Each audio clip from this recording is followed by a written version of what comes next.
I hope you didn't miss us too much. We're finally back. Day 2 of the Fractal Cup in EVIO. My name is Keg, and I'm joined by Jim Basco here, and we have a heck of a time because we're in the top 8 now to see who the best of the best can be and to see who the champion of EVIO's one of their first tournaments ever could be.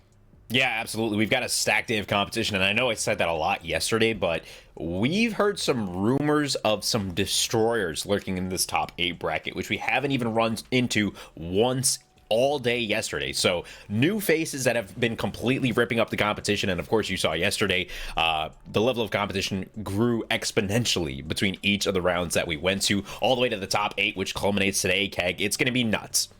Now, you're probably wondering, too, if you're just tuning in today, what the heck the Fractal Cup is. So the Fractal Cup is brought to you by Fractal.is. Fractal is a marketplace for gaming NFTs, which are durable assets that let you have something inside of the gaming universe. Now, Fractal's mission is to create an open platform for the free exchange of digital goods. They do this by partnering with the best in the gaming companies for launching NFTs and building tools that help them reach their customers at scale. So you might see some weird skins in game that don't look like anybody else's, and that's because you can buy them as your very own NFT. You'll love to see it. And of course, EV.io, the game itself, is browser-based, it's free to play, and it's a play-to-earn first-person shooter featuring over 15 different maps, 20 different weapons, 5 game modes, and tight gunplay. So what makes it unique, too, is that every time you get a kill, you actually get some Solana. So you can head over to EV.io right now to start playing, or you can stay tuned in with Keg and I, because we've got the top 8 of this $10,000 tournament about to get underway. Keg, I'm scared. We heard some rumors of a team going 50-11 being their worst score yesterday. You know, Jim, I'm always scared, but I'm even more scared today. You're absolutely right. Censored versus Xborg will be an interesting matchup between both teams, and Censored's the ones that we're really going to be focused about. We actually got some notes in between days yesterday about the play style of their team as well. They have a full setup squad. Everyone has their roles and exactly what they need to do, and as far as I can tell, Jim, I don't think any other team in the tournament has that kind of structure. Yeah, we saw a couple of different, metas, if you want to call it that, evolve yesterday. Yeah. A lot of people with sheriffs and deagles in hand taking these long-range battles, but as far as we've heard so far, this 15-11 team deathmatch squad is aggressive. They were going quick, they were going fast, flying through the air, and they've got setups as well. So I'm ready to watch them get underway in their match. I think we are just getting the players locked and loaded into the lobby as we speak. But if you're ever a fan of a title like Halo, of a title like Overwatch or like Quake, any of those arena FPS type shooters, then EVIO is where you want to be. It combines all the fast movement and precision aim play of those titles and puts it into one chaotic but really fun mess. And pace is really the name of the game, right? We saw it go faster and faster throughout the day yesterday, Keg, and at some point it was almost impossible to keep up with what these teams were doing. Oh yeah, absolutely. We were just dumbfounded sometimes by some of the crazy plays coming out from a lot of different people. And I mean, Jim, you and I, we cast a bunch of different games too. We're not usually here on EVIO, but we the momentum is something that we love to cover a lot in the show, like how the momentum of a team can overpower and sometimes dominate another. But my God, the pacing that we've seen yesterday, especially the mobility in the air from the impulse grenades, it was something that we had never really even seen before in other games. Yeah, it's so good to watch, and of course, it can get overwhelming, but just leave it to Keg and I to break it down, what's going on in real time. Yeah, we'll do our best, of course. They're going to be showing us some new tech that we haven't seen at all, really, either. I know yesterday we were watching some really high impulse nades with people following on the ground with their teleports and blinks to try and cover that gap and get to where their teammate was. Not sure if we're going to see anything as crazy today, but, if the rumors have it, then I think we might be in for a treat, Keg. With that said, I think we do have our match pretty much ready to go, if I heard that correctly. Looks like we're waiting on two more players. Yeah. But you know what? All those crazy movements that we had seen yesterday, Jim, almost all of those teams passed on into day 2, so that means we're probably going to see the return of them again. And now that there might be a little bit more strategizing coming through against better teams, those movements could be even better this time. Some people went so high up in the air, it looked like they were going to break the boundaries of the map, and they almost did, and it almost worked on top of that, too, to be a great play. Yeah, it was good to watch, and of course, the format today is a little bit different than it was yesterday. We were running all the way up to the top 8 yesterday in a single elim best-of-3 format. Today, it'll be a little different. It'll still be best-of-3, but it'll be double elim all the way up until the grand finals themselves, which will be a best-of-5. And of course, this is all for their share of $10,000 freaking dollars. So that's a lot of money for the very first EV.io Fractal Cup. That's a lot of hype for this title, man. Oh yeah, there's so much hype. And besides too, even in the best of 3s before the best of 5 grand finals, right? There's still a chance we could see 4 or 5 matches like we'd seen yesterday. So if the teams do tie at the very end, it doesn't go towards either team. We learned this the hard way yesterday when there was 2 ties in a row for a single series. And so that means we could technically have an endless best of, I guess, X series, but that requires both teams to tie. And if we had seen it yesterday before the double elimination comes by, I guarantee you, Jim, we're going to see that at least once today. Yeah, absolutely. And of course, thank you all for tuning in on the Twitch stream itself. We appreciate the support. And if you're in the Twitch stream, type in ! giveaway in the Twitch chat, right? We're doing giveaways for whitelist, and I actually do believe we have a graphic for that. Let's get that on the screen. Boom. Bang! There it is. Beautiful. Yeah, the official mint happens on May 11th, so all you need, according to the graphic, it's a whitelist token and Solana. So you can head over to fractal.is/EV to get the mint. And of course, the way the game works is once you equip your NFT skins, and you actually earn Solana for every kill and achievement in the game. So the better you are, the more you're going to earn, right? Incentivize your gameplay. So this is really exciting and really unique, and EV.io is doing an awesome job of presenting us an action FPS that is kind of unlike anything we've seen in recent history, Keg. And Solana's expensive too, right, Jim? I mean, one Solana that you could potentially get from the whitelist token, that's like, I don't know, we need our cryptologists in chat right now, but it's like 70 bucks a token. Yeah, it's great value as well. So make sure if you're into that sort of thing, you hop onto EV.io, get dueling, get in some death matches, and start earning. So definitely great incentive for the players here. And it looks like we do have the match ready to roll. This is our top 8 of the Fractal Cup EVIO tournament, man. I'm excited for this. And yeah, so the team on the side here, Censored, is the squad we've been told to watch out for because their worst loss in all of yesterday's matches was 50-11, as we mentioned earlier, Keg. So I'm excited to see how they play against Xborg. Yeah, everyone's been hyping them up so much. I'm excited to see what can happen this time. Now, keep an eye on this big, gigantic gun in the hands of Niz, and this could one-tap a lot of people regardless of the distance. Oh, there it is. There we go. Perfect example. Okay, Niz, and thank you so much. That's one to go down immediately, and that space is being created quite a bit by the smoke grenades, but back and forth again. Crunk tries to find some action, but he's not able to do so too much, Jim. Xborg, though, they're sticking together, but it's only working out a little bit. All things considered, if you look at the kill feed, it looks even, but Censored, they're ahead by 6 kills. Yeah, already ahead by 6 kills, and Xborg is generally, they're used to being in the lead. I haven't really seen them at this large of a deficit in quite some time, and Censored making it look kind of easy, right? Just taking these long-range fights, and Crunk opening things up with 3 kills with that Deagle there, and that is the danger of that weapon. We've seen it time and time again. That's a lot of mines to deny that area, but Censored already at 14-4. They've got a 11 kill lead. Yeah, and Censored, though, they're not doing anything spectacular visually, right, to get all these kills either. They're not really going for a lot of momentum. They're not really going for those big macro-like plays that we had seen yesterday. They're just pugging out. They're just out-aiming Xborg, at least at the moment. But Xborg, huddling so close together, they're finding themselves in situations where not only do they go down, but a teammate does as well. And Crunk, perfect example, 2 of the 3 of Xborg had gone down to the hands of him and was only traded out by Paradox at the very end. And situations like that does allow you to have that 12-kill lead. Yeah, absolutely. It looks like Censored, they really like to get into the fray, and then they have their guy Crunk on that marksman, on that Deagle, just doing so much damage. And of course, Nizen picking up 2, finds 3rd with that laser rifle, just nuts, and now getting back into the fray. Paradox wants to avenge his teammates, but it's not going to be enough. Censored at 23-9 over Xborg. They are looking strong. Absolutely looking strong, but in the air, no clay pigeons today, it seems. Once the duck hits the ground, though, it's going to be one to go down in the hands of Crunk. But that being said, though, everyone at Xborg is separating out quite a bit. They're looking around to find those potential openings. Crunk by himself again, good for 1. Tries to find a second, but Wacko gets that trade instead. Now, we do see more of Censored banding together. They're going high up in the air. Those are some of the impulse grenade plays we talked about before we started the game. But Meza is down below, trying to catch them off guard on the rotate, but it doesn't work. You're going up against Censored, and they're dominating so far. At halftime now, they only need 20 more kills to make this first match theirs.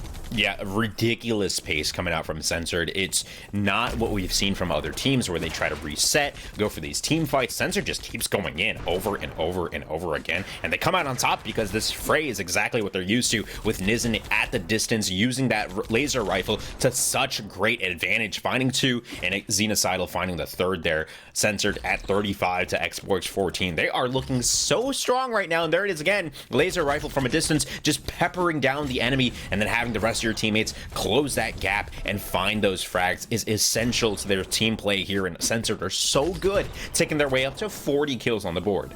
See, I'm glad that you mentioned the resets, because we see Xborg going for these resets every time there's a squad wipe, and because of that reset, it allows time for Censored to push up and get this, get another squad wipe. So Xborg, they're finding themselves in a situation where they can't really find proper positioning. Now Crunk is with the rest of the team. They're going in for those team-wide plays once again, but Crunk, instead, he's going to go on his own journey, looking around to see if there's any stranglers behind for the rest of Xborg. Wacko good for the double kill. Is going to leave Crunk to be the last alive, at least before the respawn. Xenocidal, though, far from behind. No real action just yet, but up above, Wacko has been such a great fragger so far for Xborg, but he gets one before the trade. Yeah, I was a little scared, picked up the rocket launcher, didn't find anything for his woes, but Crunk again, 3K with that deagle. Xenocidal finds the 4th, and Paradox returns with 1, but Censored are only 4 kills off of taking this first map of this best of 3 series, man. It is kind of ridiculous, the pace at which Censored is just able to keep it up, but you mentioned it, right? Instead of going for those resets, they just keep going for the fights and looking for one more there, and finds it across the map. Xenocidal finds 50 there. 22-9. Crunk ends that one. 16-6, 12-6. The lowest KD on their team being a flat 2.0. Censored dominating in this first map. Really, really nice to see. Xborg, though, at least they give Censored at least a little bit more of a run for their money, right? Yesterday, the scoreline that was said for Censored was going 50-11 against a team, but at least this time, Xborg went 21, so they doubled those amounts. That means that for Censored, this might only get more difficult for them from here, but they could be good for the clean 2-0 to start off the series today.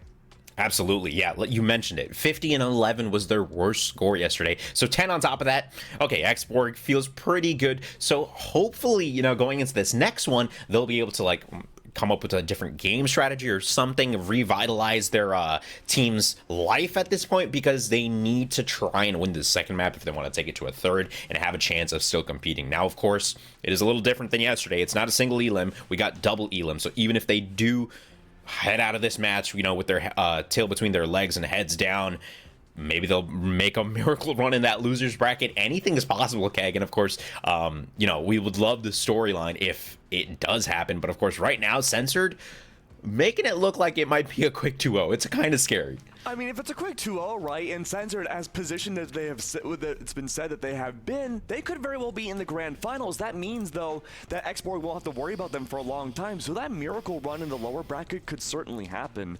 But again, Censored, all eyes are on them right now. We've been told they're the ones to look out for, and so far they've done a fantastic job. But again, Jim, they didn't do anything fancy in that first game. They just nothing crazy. Out and found better, higher elevated positions over Xborg. Yeah, absolutely. It just seemed like overall their mechanics, their fundamentals across the board, Censored was just better. Like you said, they didn't even bother waiting to play as a team. Like, as soon as they died, you just saw them flying in, finding these kills. Crunk was in the middle of 3 of them, finding 3 more. If they can do that, why not? Have fun, exactly. While out. But with that said, we are still getting the players into the lobby, so I'm excited. I just have this sort of weird, nervous excitement to see what Xborg are going to pull out, right? Do they have an answer to Censored, or are they just going to crumble under the pressure? It's a little scary. Well, I think the big answer here for Xborg will be in the hands of Wacko. Wacko was fantastic that first game too. I saw him on the kill feed more than anybody else at Xborg. And if Wacko can keep this momentum going, hopefully then maybe we can see the other members of Xborg kind of pick up their slack a little bit more, and depending on their roles, maybe help out and reinforce and allow Wacko to be set up to go for even more kills than before. That could be a good way to leverage the odds a teeny tiny bit. Again, Xborg have been the best so far against Censored in this entire tournament, but they haven't even been able to hit this half amount of kills they need to succeed. So maybe at least now we could see a closer game if Wacko has a better setup from the rest of his team, and maybe we could see a 50-30 scoreline, maybe, or this could be the upset chance to maybe bring this to a 1-1 scoreline. It really could be, and it's anybody's game, right? If we learned anything from yesterday's matches and those comebacks that we saw in our very final round of 16 match, where we saw a comeback, we saw a tie, we know anything is possible. But starting off the match 3-0, Censored is looking really good already. And of course, laser rifle in hand, Nizen's looking to do some damage from afar and have his teammates and Crunk just clean it up, and that's exactly what they're going to continue to do here. And that's the squad wipe. That's the squad wipe. I can't talk today. But no, what happens is the entire squad's gone for Xborg, right? But they try to reset themselves, but they're not able to find that forwards aggression immediately, and that just allows Censored to push in and find yet another squad wipe. More and more go down, but Wacko, again, still alive, tries to find some sort of impact, but he even falls himself. It's going to be incredibly difficult, though. We need to see more from Wacko to set up to succeed. But again, I'm seeing all these solo plays, Jim, and Wacko, he's not getting that reinforcement. Yeah, Crunk really just running the gamut on these guys, impulsing into their face with that deagle in hand, doing lots of damage. Paradox responds with 3 of his own. That's great to Xenocidal's 2. It's a good return. Censored still leading by 5, but a much closer game than that first series. And of course, Xborg, they want to win this, right? They want to take it to a game 3. Censored only leading by 5, trying to hit the no-scope. In close range, though, does come out on top. Nizen, great flick there. And now Crunk flying across the sky, double jumping into the smoke, into the fray, throwing a nade, and trying to triangulate the location of the enemy. Xenocidal going to follow up on that, and that dynamic duo, rather, comes out on top. 15-7, just like that. They've expanded this lead. Feel bad for Crunk. He hasn't found that much impact on the board just yet, but he's still doing a great job helping out the rest of Censored. Wacko's on top and Paradox soon to fall. Maybe not quite just yet, though, because Mezzo is down below, trying to apply that pressure on the Crunk all the same. Nizen might be there on the other side, but not quite. It's a triple, though, for Xborg. It's good to help themselves stay almost toe-to-toe with Censored. It's a 7-kill difference. Far, far different by this time last time in the matchup. Already, though, Xborg, they're finding the way to stay a little bit more calm, allow Censored to push up, and we're seeing that hook, line, and sinker. Crunk is in the air, though. He does explode a little bit, but Wacko's gonna hide in those smokes again, go for the rotates. Xenocidal doesn't care, though. He doesn't care about your smokes. He's gonna eliminate you regardless. And I like this slower game style from Xborg. It's working out well, but as soon as they push up, you can see the punishment from Censored starting to come.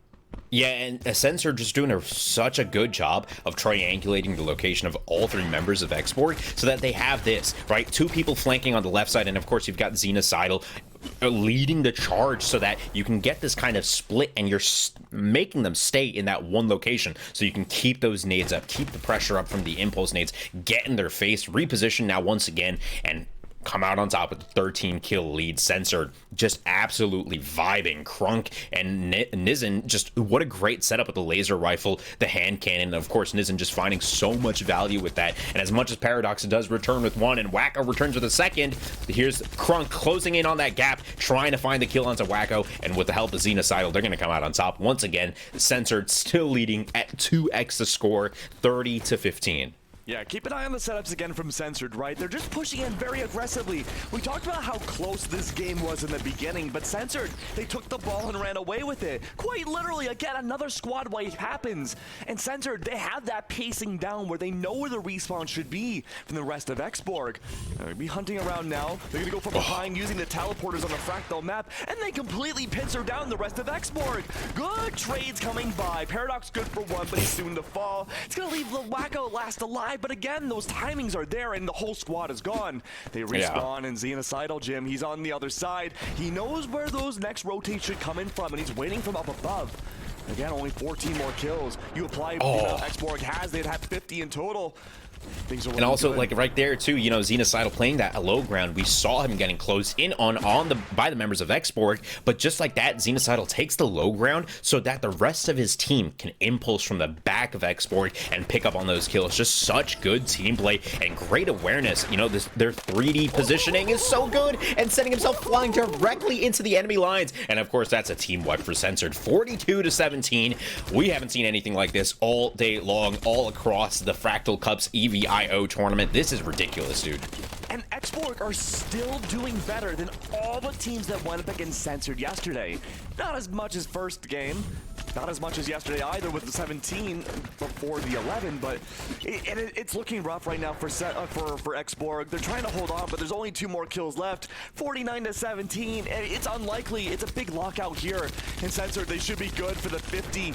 And there it is, the 50 and 18. At least one more snuck by for Xborg's side before the series ended. But Censored, again, they're looking great. But luckily, though, if you're a big fan of Xborg, it's not too late for them. They're going to be moving down to the elimination bracket where they could, again, make that gigantic lower bracket run. Anything is possible, but if you look at the side of Censored, Nizen ended that match with 2 deaths. So he was 8-2 by the end of it with the KD of 4, and while that's not a lot of kills, you saw what he was doing with that laser rifle from a distance, right? Just doing 50% of HP, 75%, just doing so much damage and being a nuisance and staying alive. That teamwork from Censored is unparalleled, and my god, yeah, you mentioned it. Xborg giving them a run for their money, the closest anybody's gotten yet, but holy, what a blowout from Censored. You know, for someone like Nizen who had a huge KD that last game, it's a good thing that EV does have these mintings for their kills, right? What's cool about it is that you can get Solana for going for kills in this game, right? Because the game's browser-based and play-to-earn, it's a first-person shooter with a ton of different maps and stuff, but the big thing, right, is that if you're able to pug out and frag out in games like this, you're going to be able to earn so much Solana. Yeah, there's a lot of potential for anyone that's good at this game to start earning quickly. Team Deathmatch is the name of the game. You can hop in. There's over 15 different maps, a bunch of different weapons, and if you've ever been a fan of something like Halo, Quake, Overwatch, or any of those arena FPS shooters, and you're looking for some movement in your life, this is where you want to be. And of course, we're so happy to be here and be able to cast the very first $10,000 Fractal Cup for EVIO. Of course, we're in the top 8, and everyone here is competing for their share on a global stage, right? These are global competitors, and we have servers worldwide at this point. So awesome to see the turnout. The very first tournament, we've got 256 teams with squads of 3. That puts us at around 900 entrants. It's ridiculous to see, and of course, this is the very first one, so I can't wait to see where the rest of this goes. I know, it could go pretty much anywhere, and I'm really excited to see who Censored goes up against next, because again, we're in the top 8 right now. All these teams, they fought tooth and nail in a single elim bracket yesterday. They know what they're doing when it comes to EV, and they have to really show that they can get that lion's share of the $10,000 prize pool.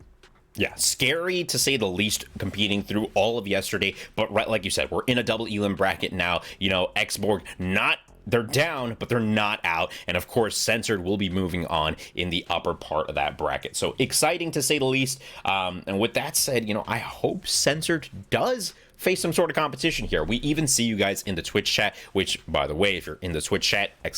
giveaway, you want to get in on that giveaway. It's a lot of good stuff, but we see in the Twitch chat too, people are talking like Censored is the best group of 3 people on EV.io, period. So if you agree with that, let us know in the Twitch chat below, and if you've got another team that you think could give them a run for their money, let us know as well. We'll be monitoring that all day long as well. So shout outs to everyone who's coming by. It's going to be nuts, man. Honestly, there's a lot of teams from yesterday that could really put up some competition against Censored. Remember Triscas, who just went absolutely wild in the air with those spray control shots? I don't know. I think against Censored, that could be a bit of an issue. It could be nuts, and like really, you know, it's hard to even gauge like where we were until we see a team of yesterday's compete against one of these higher caliber teams, because we didn't see any of these guys. Of course, you know, we saw Xborg, but competing against a team that took them to the very edge of their limits, and now here Censored shows up and just bops them like it's nothing. Can they keep their momentum up? I'm not really sure, but they look confident, they look strong, and you know, top 8, man. It's got to be a grueling thing, and I'm happy that at least there's a double elim bracket, because maybe we'll get this Cinderella story run back in that lower bracket. So you love to see it. And of course, now it looks like we're going to take a short break while we get the players locked and loaded for the rest of these matches. With that said, we'll see you shortly. You can stop at 5 or 6 NFT marketplace. or just 1. I don't need friends. They disappoint me. Hi, I'm Todd LaRue. You could stop at 5 or 6 NFT marketplace. or just 1. I feel like a deer in the headlights of love. You could stop at 5 or 6 NFT marketplace. or just 1. Can I ask you kind of a weird question?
Hey you, welcome back. We have more amazing action with the Fractal Cup, and my name is Keg. This is Jim. We're gonna see though if Censored can run it back. Yeah, putting on an absolutely dominant performance in their first top 8 match.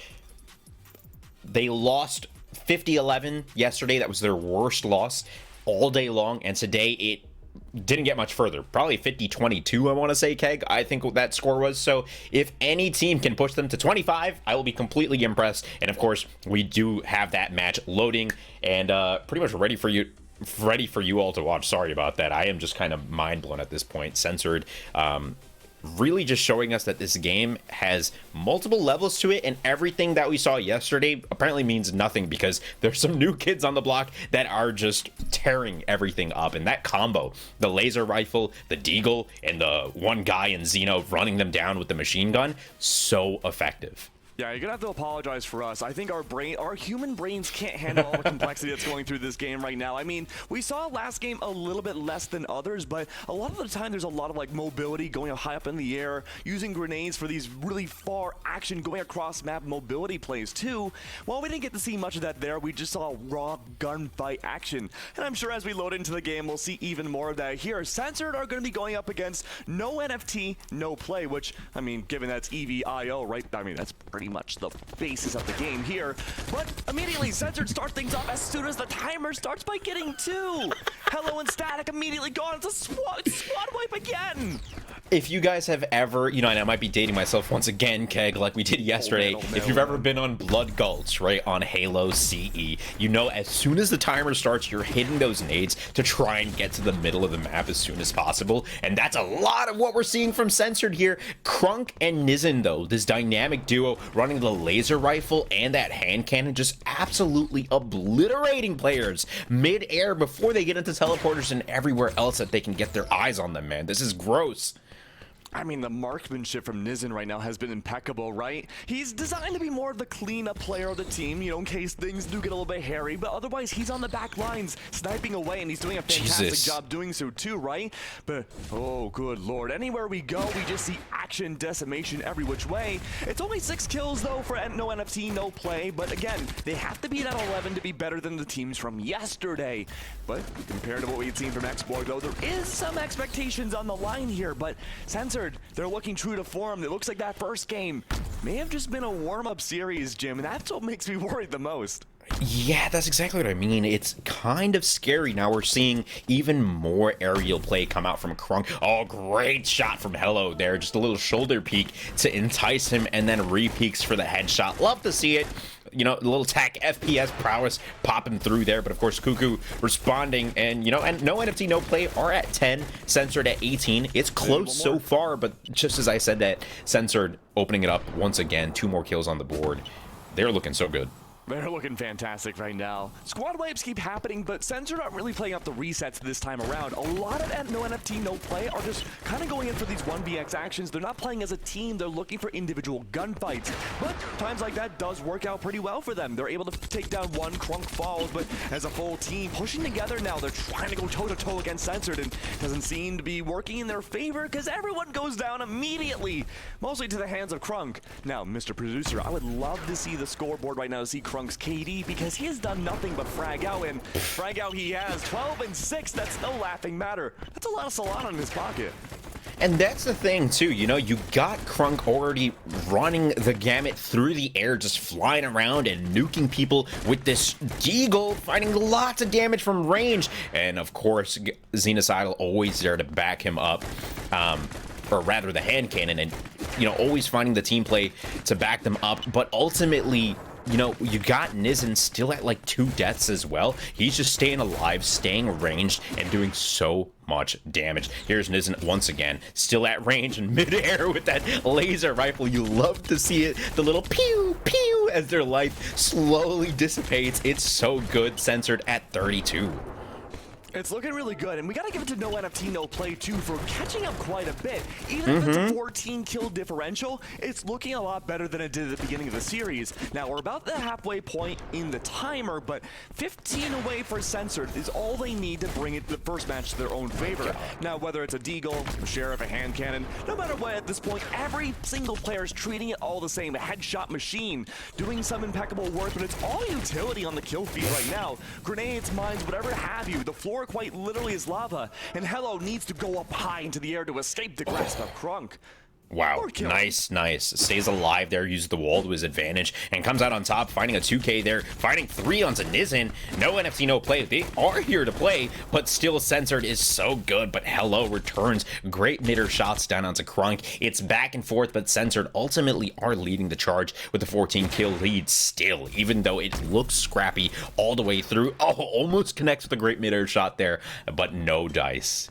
42-27. No NFT, no play have been the best team score-wise so far to go up against Censored.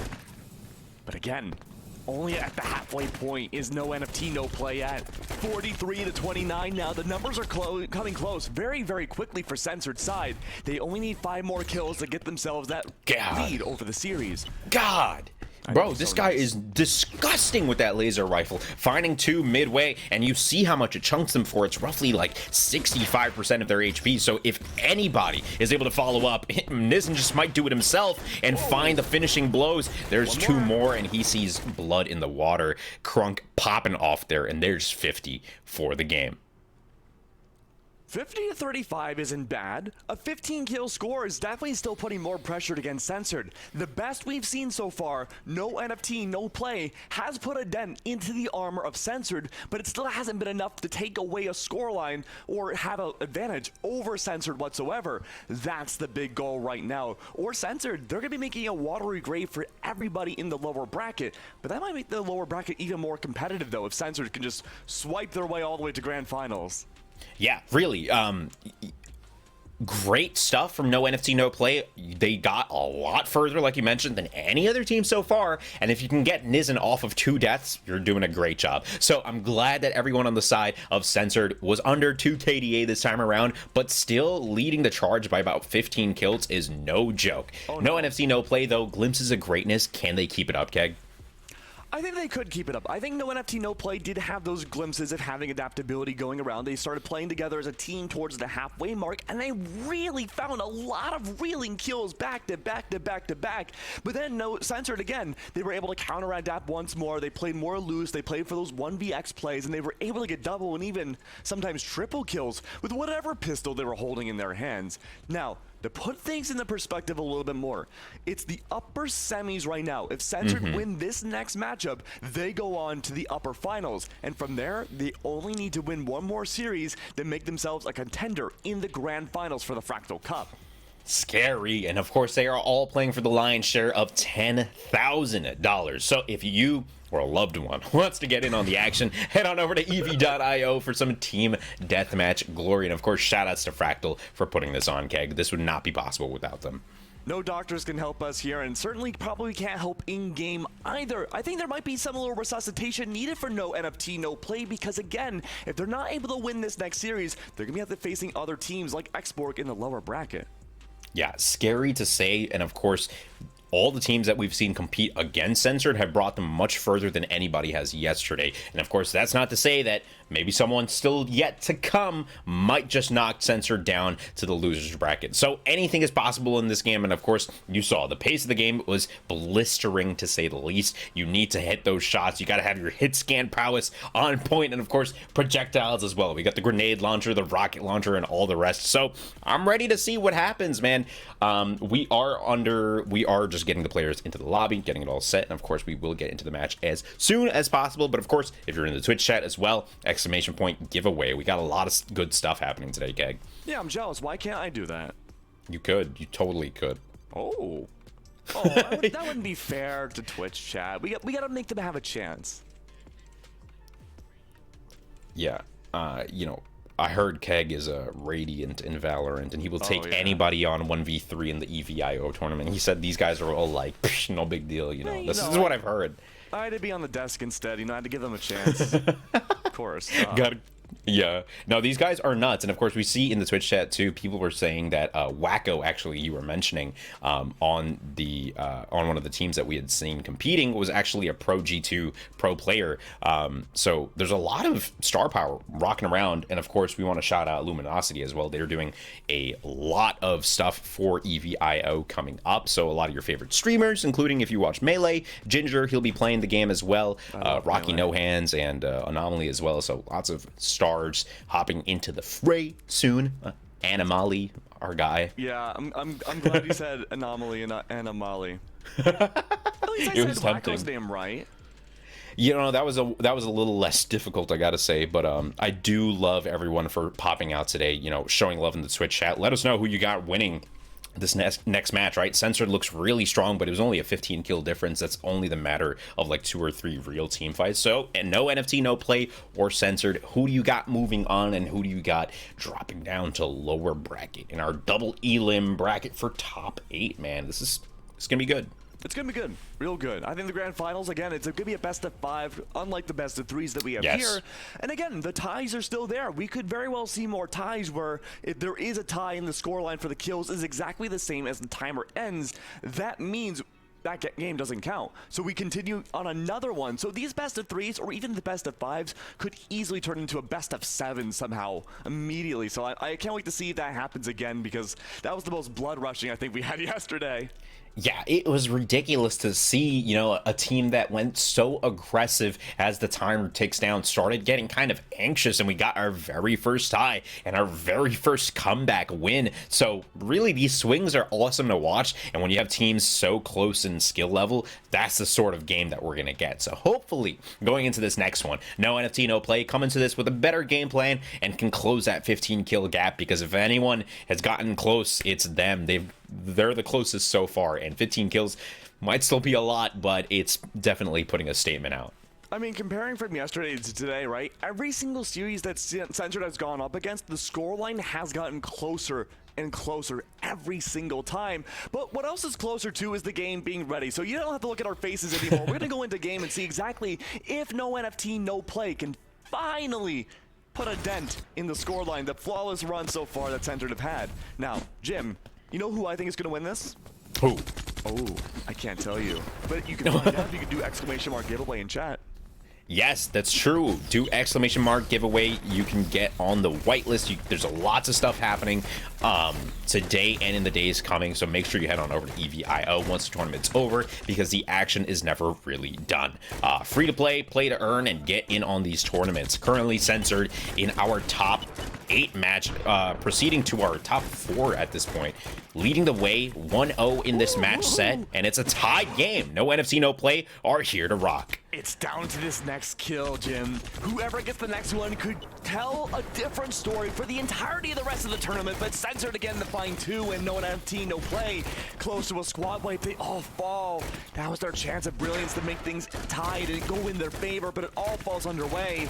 Now Censored again, they nearly double the kills in that time against no NFT, no play. Again, they're just able to play around the spawns and the resets that no NFT they're forced to go into. These teleporters too, we've seldom talked about, have been so strong for their cross-map rotates as well, in the mines and all the utility. I think Censored have been the best team we've seen so far this whole tournament, at least on stream, who have been able to find conversions while using utility to take kills.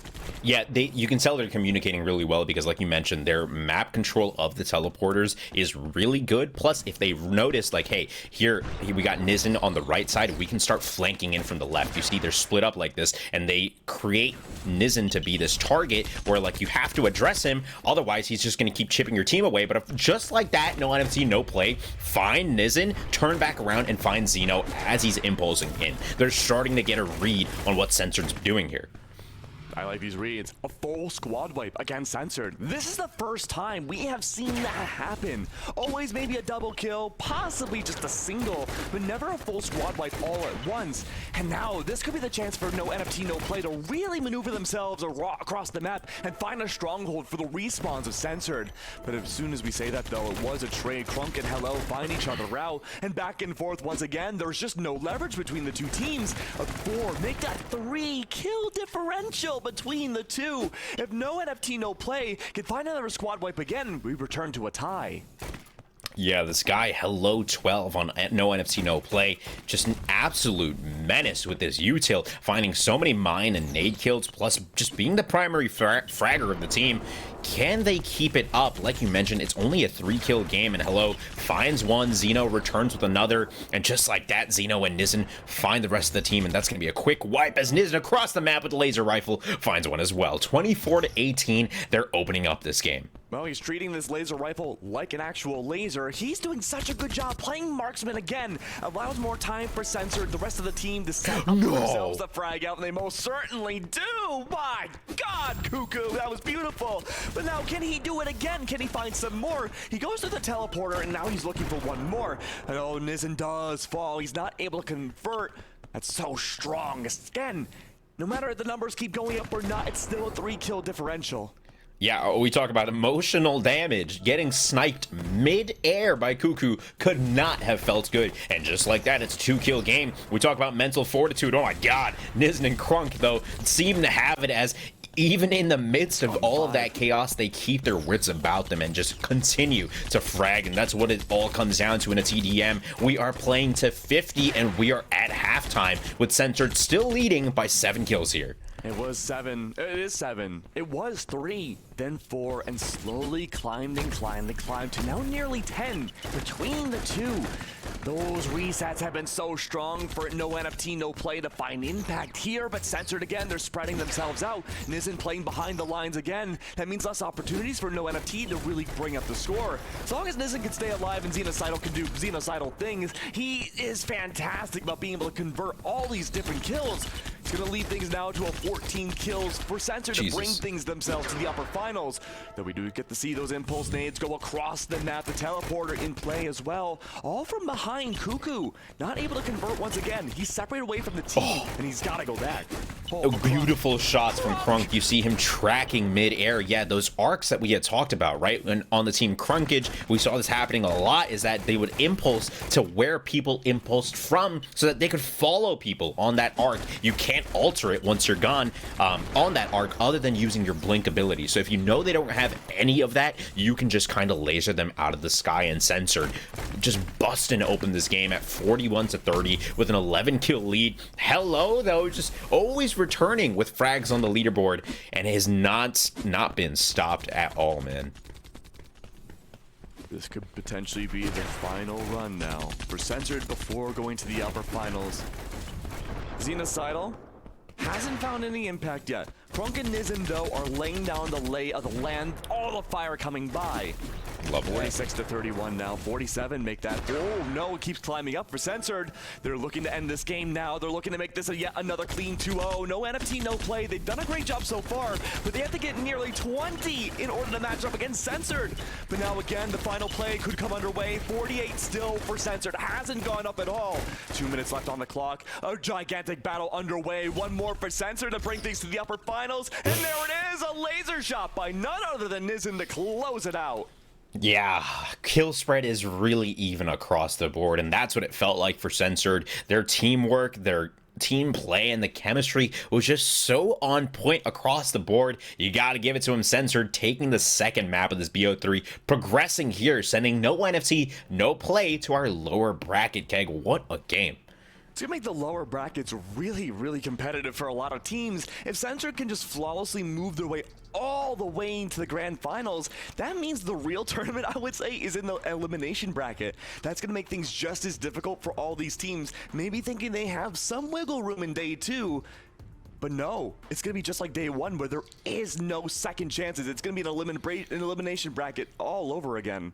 It's really, it's a cutthroat tournament, and of course everyone here is playing their hearts out for their share of $10,000 in the Fractal Cup EV.io tournament here, the first of its kind. So of course, if you're liking what you're seeing and you want to get involved, EV.io for all your team deathmatch needs. And of course, shout outs to Fractal for putting up 10K for this inaugural tournament, drawing out around 900 competitors from around the world. So shout outs to everyone in the Twitch chat. Hit that exclamation point giveaway. There's a lot of great stuff going on all day long, and of course a ton of great matches still to come. With that said, we are going to take a very short break as we get the players ready to rock and roll as we continue through our top 8 bracket. Don't go anywhere. We'll be back soon.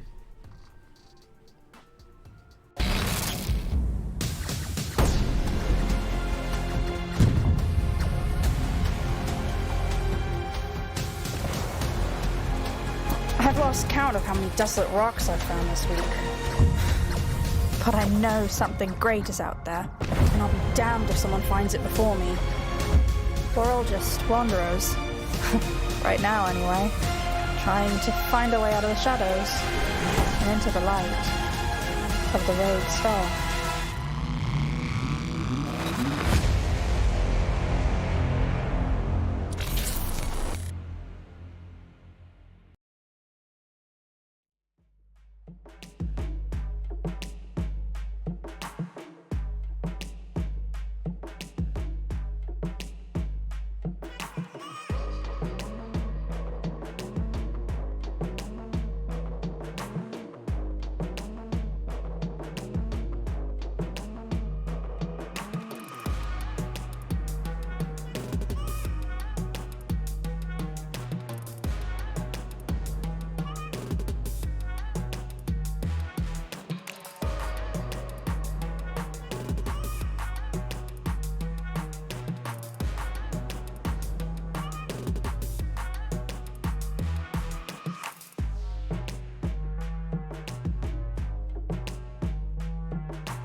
Hi, I'm Justin Cont, one of the founders of Fractal. Previously, I co-founded a small, up-and-coming, underground live streaming platform called Twitch. Twitch changed everything. Aside from bringing the world hot tub streams, poggers, chat, and epic gamer moments, it also unlocked an entire industry for gaming content. No one saw it coming. We've come pretty far since I strapped a camera to my head and live streamed my life. Well, maybe not that far. Games are growing bigger and faster than ever thanks to in-game assets like cosmetic skins and items. Last year, developers generated over 35 billion in microtransactions alone. But what if I told you that gaming NFTs are going to be way, way bigger? What if I told you that the power of Web3 is going to unlock the gaming economy on a scale we've never seen before? What if you could tell your mom that all the hours you spent grinding mounts in WoW aren't a waste of your life, and have that actually be true? That's why we built Fractal. Because at the end of the day, we're all gaming and crypto degens. I'm here to answer one question.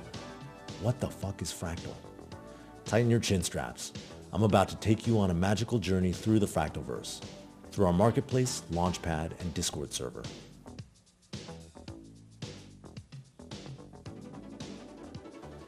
Fractal is the premier NFT marketplace for gaming NFTs. What makes Fractal so special is that we're laser focused on building for games and their biggest fans. We're currently on the Solana blockchain, but we'll be looking to expand to other chains pretty soon, so keep watching the space. On our homepage, you'll be able to see information about upcoming mints, playable demos, trending games, and recent sales on the marketplace. Browse through the games we've partnered with in the Games tab. You'll be able to explore all available listings, sort by price, attributes, rarity, and more filters. Sort from low to high if you're a pleb, and sort from high to low if you're a baller. Sort by rarity, and then cry when you realize you can't afford that mythic item. It's important to do your research before purchasing any assets. Make sure that it's a project, founding team, and vision that you actually want to support.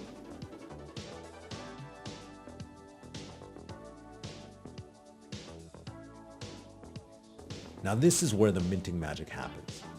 The Fractal Launchpad is where we directly help games launch their mints. You can think of it like Kickstarter for Web3 games. This is how fans, that's you guys, can support games in fulfilling their vision while getting early access to assets that will be usable in games when they launch.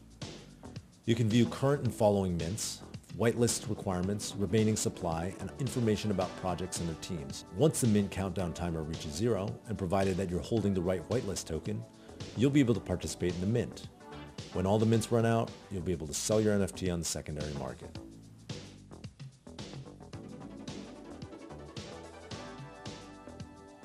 The Fractal NFTs are a collection of 100,000 uniquely generated snowflakes floating around the metaverse. These NFTs are going to have a ton of benefits on the Fractal marketplace, the community, as well as eventually in games when developers start building them into their games. There's a ton more information about the Fractal NFT, including factions, power levels, hidden attributes, and more at nft.fractal.is. We'll talk more about the community benefits of Fractal in a second. We can't wait for Fractal NFTs to unlock their true potential as games start kicking off and building on top of them. Now let's head over to the Fractal Discord server.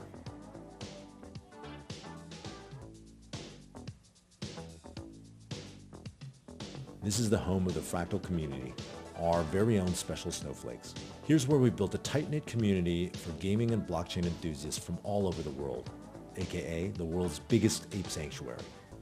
So why should you join? Our Discord members get early access to updates, announcements, and alpha from the Fractal team, access to discussion channels about a variety of topics, and updates on project mints. If you're a VIP, which means you're holding a Fractal NFT and have verified in our server, you'll be eligible for exclusive giveaways, admission to events with famous guest speakers, AMAs, participation in community gaming tournaments, whitelists for mints, and much, much more. Note that some events will be exclusive for higher faction Fractal holders.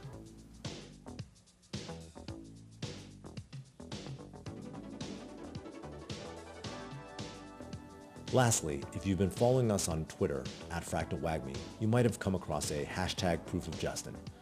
And if you're not following us on Twitter, you're not going to make it.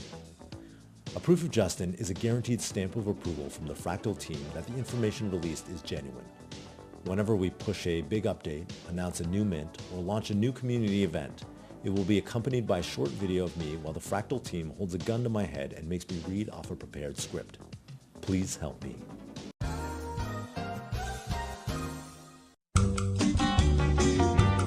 Remember, if you didn't hear it from me, it's probably not true. So that's it. This has been your Fractal walkthrough. Make sure you watch this every night before you go to bed and pray to the crypto gods for alpha. Go check out our site now at fractal.is and join our Discord server to start exploring the gaming metaverse.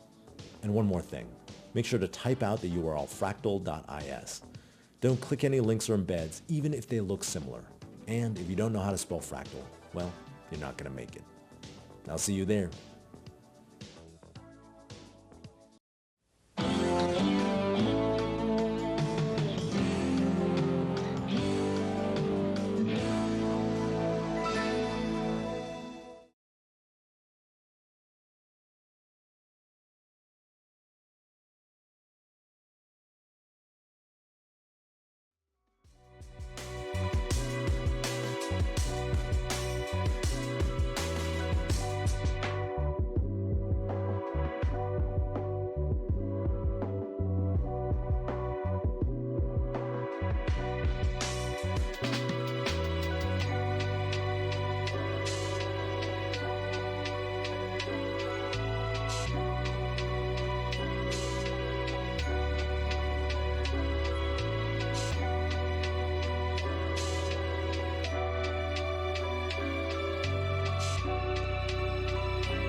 Hello and welcome back to the upper finals, everyone, of the Fractal Cup. My name is Keg and I'm joined by Jim again. We gotta talk about a few things, because even if the tournament only ends today, there's still plenty of amazing action left with Fractal as a whole, if you want to keep enjoying all the amazing action. So, again, to briefly describe it, Eve.io is a play-to-earn ability shooter made by one of the most respected names in web gaming, Addicting Games. Now, Eve.io is also minting its first NFT collection on the Fractal launchpad on May 11th. So again, if the stream in the tournament does end today, there's still plenty of other Eve.io action that you can have down the line later next week. And you can also find more at fractal.is/EV. So Jim, are you excited to see the upper finals?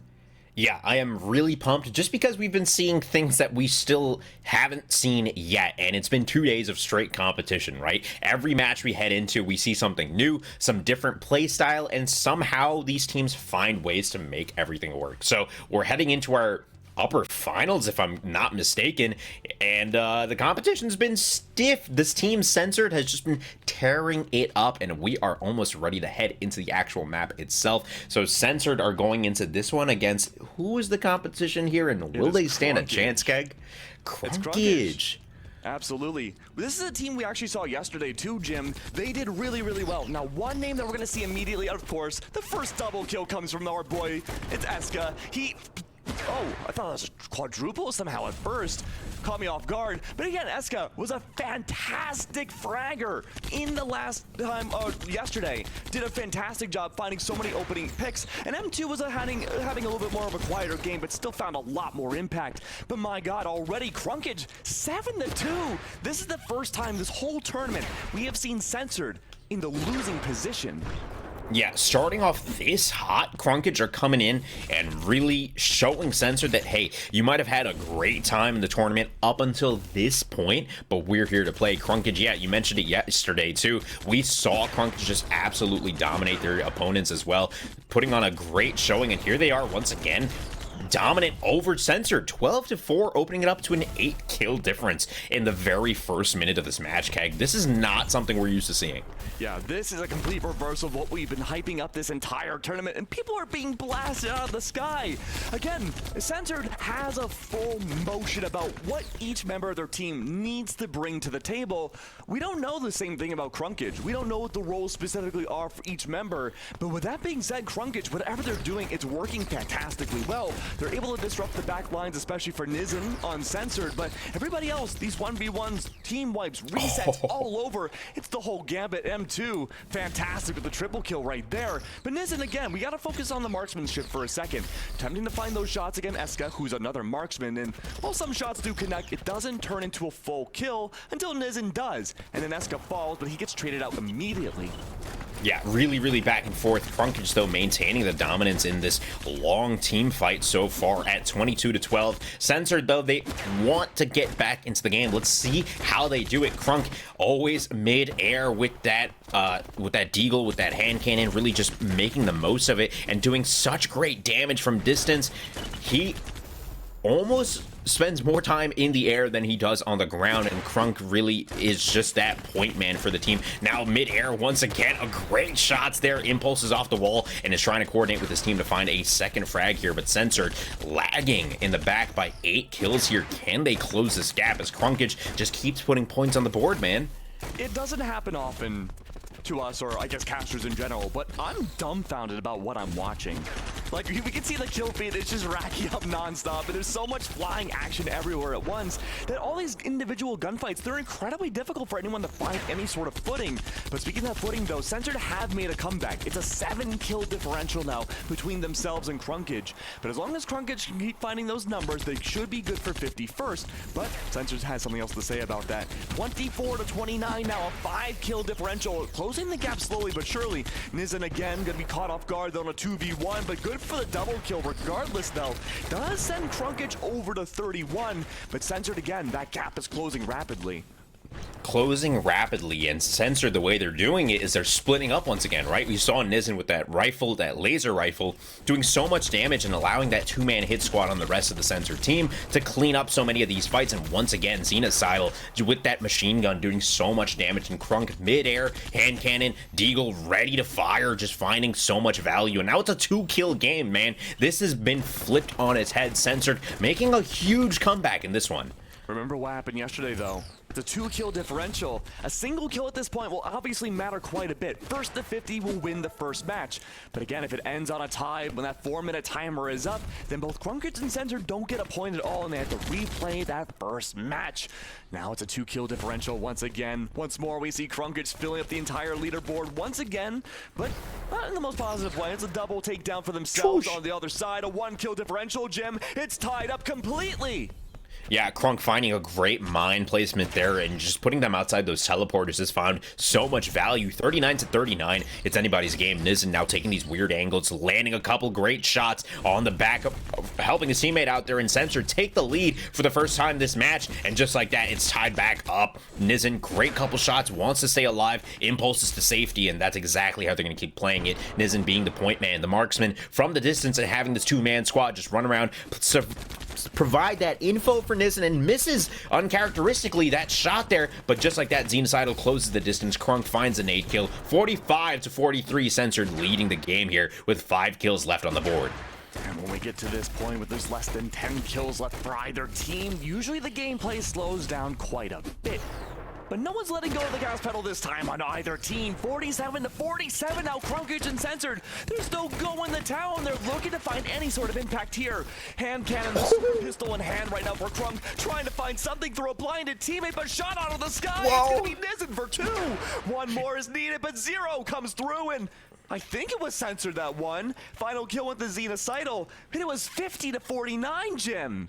Yeah, really, really well done. That setup that Censored are running, just doing so much damage with these pot shots from afar, and having Xeno always impulsing in, always just drilling down that last 35% of health. So effective, and what a comeback to bring it all the way back to 49-49 and eventually take the first map of this best-of-3 series, Keg. What a nuts match. I sound like a broken record every time I've talked about Censored going for their adaptability and resets, right? That's pretty much what's been coming down to. Censored have had a great job going for their movement, right? And of course their gunplay is also fantastic, but it's mostly just controlling where they expect the positions of Crunkage, or granted any team we've seen today, go up against in play. They've just been able to pincer and suffocate them down to ensure that the entire map is in their control. Yeah, it's really, really good to watch, and we were thinking for a while, okay, uncharacteristically, Censored are down 12 kills, 13 at some point, and it seemed kind of impossible for them to bring it back, but really just sticking to their game plan, like, okay, if we can keep getting this damage down on the Crunkage team, we can still clean it up. Xenocidal and Crunk of their own, you know, flying through the air, just being a menacing duo of destruction. It works out. 50-49. Yesterday, this Censored team got taken to 11 points max, and now it's a 1-kill game. Going into the second round, it really could be anybody's match, dude. And we talked about this, what, 2 series ago? Every single match we have seen against Censored, every team has gone slowly and slowly better to chip away that scoreline against Censored. So sure, it's not that 50-11 anymore, but it's also not that 50-21 we had seen in the first series either. 50-49 is a victory for Censored, but it's not a very good victory either. That means this could easily go 1-1 as long as Crunkage hunkers down and they realize what Censored's big motive is about that map control. Jim, I think this will be our first 1-1. I think this is the first time Censored could lose a match in this entire tournament. It's really, really a possibility, and I think even, you know, we had talked about it before, Censored might have just gotten caught off guard in terms of pace, right? When we look at Censored starting matches, they are flying immediately, and so they want to try and get the jump on the enemy team. Crunkage, though, were kind of ready, and they came out of the gate flying, and it worked with flying colors, right? They led with 12 or 13 kills at one point. Unfortunately, at some point, the steam ran out from the Crunkage side, and they weren't able to keep up to the devastating pace that Censored keeps playing at. So heading into this next one, we might, Keg, yeah, I agree, we might just see a map 3 if Crunkage can keep that pace up all the way till the very, very end. 1 kill separated these two teams, and what a great start from Crunkage. Great return from Censored. Hopefully, we can keep it up going into the second map. I can't even wait, right? Once we get to more tournaments too, and we get more maps into the mix, and we see more of these set plays coming out from teams, how the meta develops, right? These hit squads we've been seeing of long-range fighters, close-range brawlers, and of course this great split setup that Censored are running. I wonder what we're going to see in this next one, because these are the best 2 teams we've seen compete yet in the entire tournament. Absolutely. And it's not like we have much past experience to go with either, because this is one of the first Fractal tournaments ever for EVIO. And so if you're just tuning into the stream and you're wondering what the heck is going on, some FPS game I've never seen before, let me break it down for you. Fractal Cup is brought to you by Fractal.is, and Fractal is the marketplace for gaming NFTs, which, if you don't know, are durable assets that let you have something inside of the gaming universe. Fractal's mission is to create an open platform for the exchange of free exchange of digital goods, and they do this by partnering with the best gaming companies to launch NFTs and build tools that help them reach their customers at scale. And I would say the Fractal map that we see is pretty big. I'd say that's a pretty good scale to look at, but enough of our pretty faces. Let's look at that map one more time and see Crunkage and Censored go over and see if we can finally have a matchup where Censored loses. A lot riding on the line, ladies and gentlemen, as we get into the second round of our upper finals here. Of course, this is a best of 3. It is a double elimination bracket. We are on the upper side of this bracket with Censored currently leading the way after taking a victory in the first round of this BO3, 50-49. A close game, the closest we've had all weekend long, and just like that, Crunkage are back in it, taking a small lead here, but a lead nonetheless. I mean, this is pretty similar to what we had seen in the first game too, right? Crunkage had a much more dominant lead in the beginning, but it's still a lead nonetheless. That being said, though, Censored, their pace is a lot more aggressive than we had seen in the beginning of last game. They're going much more heavy hitting. They want to go for the gunfights more than anything else right now, and Crunk in reverse, we're just flying all over the map, dancing away, catches Niramino off guard, but Crunk still goes down.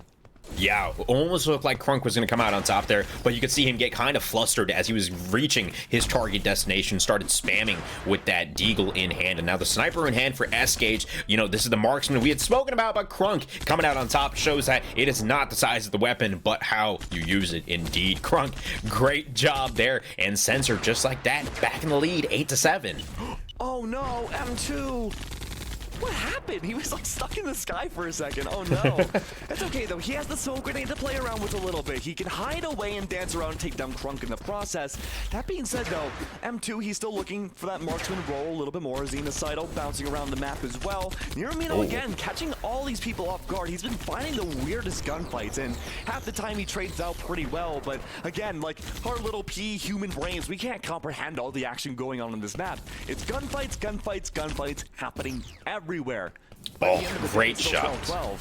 Yeah, exactly. And so, like we've seen Nizen be the guy to take on... Oh, great shot! Crunk returns with a nade kill to even things out, and Nizen comes out on top once again. But that laser rifle being used by Nizen, he's the anchor for the team. And of course, S-Gage is the anchor for his team. But in these duels that we've been seeing between Nizen and S-Gage, Nizen happens to come out on top more often than not. And if it's not because of his own shots and his own volition, it's because of Xeno always providing the covering fire with that rifle and just doing so much damage to finish out these kills, and once again finds 3 in a row to put Censored at a 5-kill lead. But this is the earliest we've seen Censored take back a lead, right? We don't know what the response from Crunkage could be. By the time last match that Censored had taken that lead, it was almost far too late into the matchup for Crunkage to make it down back. They're 5 kills behind Jim. They could have the chance to bring it back here, but they need to go for a reset and change up their strategy almost completely, or these gunfights are not going to go in their favor. I like what Eska's doing though, going from behind, trying to flank down at least one. It's going to be Xenocidal to fall. But look at this again, jumping high up into the air, and Niramino using the advantage of flying toes and nearly finds a double kill off of it.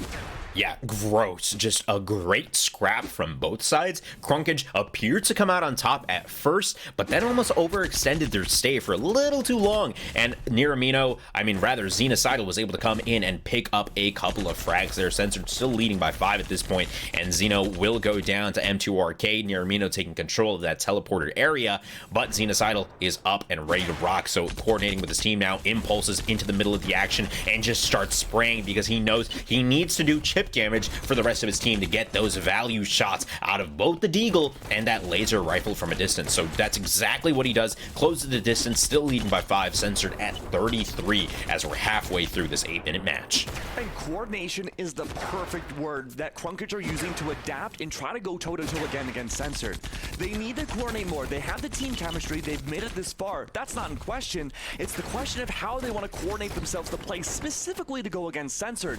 Issue is, though, there's glimpses of it coming into fruition, but it looks like now again, Censored have increased the lead even more. They only need 12 more to bring themselves into the grand finals of the Fractal Cup, but up high into the air, nearly a double kill. Xenocidal can't find either, but M2, he's having a breakout game right now. He's finding so much impact here, so much more than yesterday. And M2 again, his movement too, especially in his escape options against Xenocidal, I loved it. 16-13 is no laughing joke.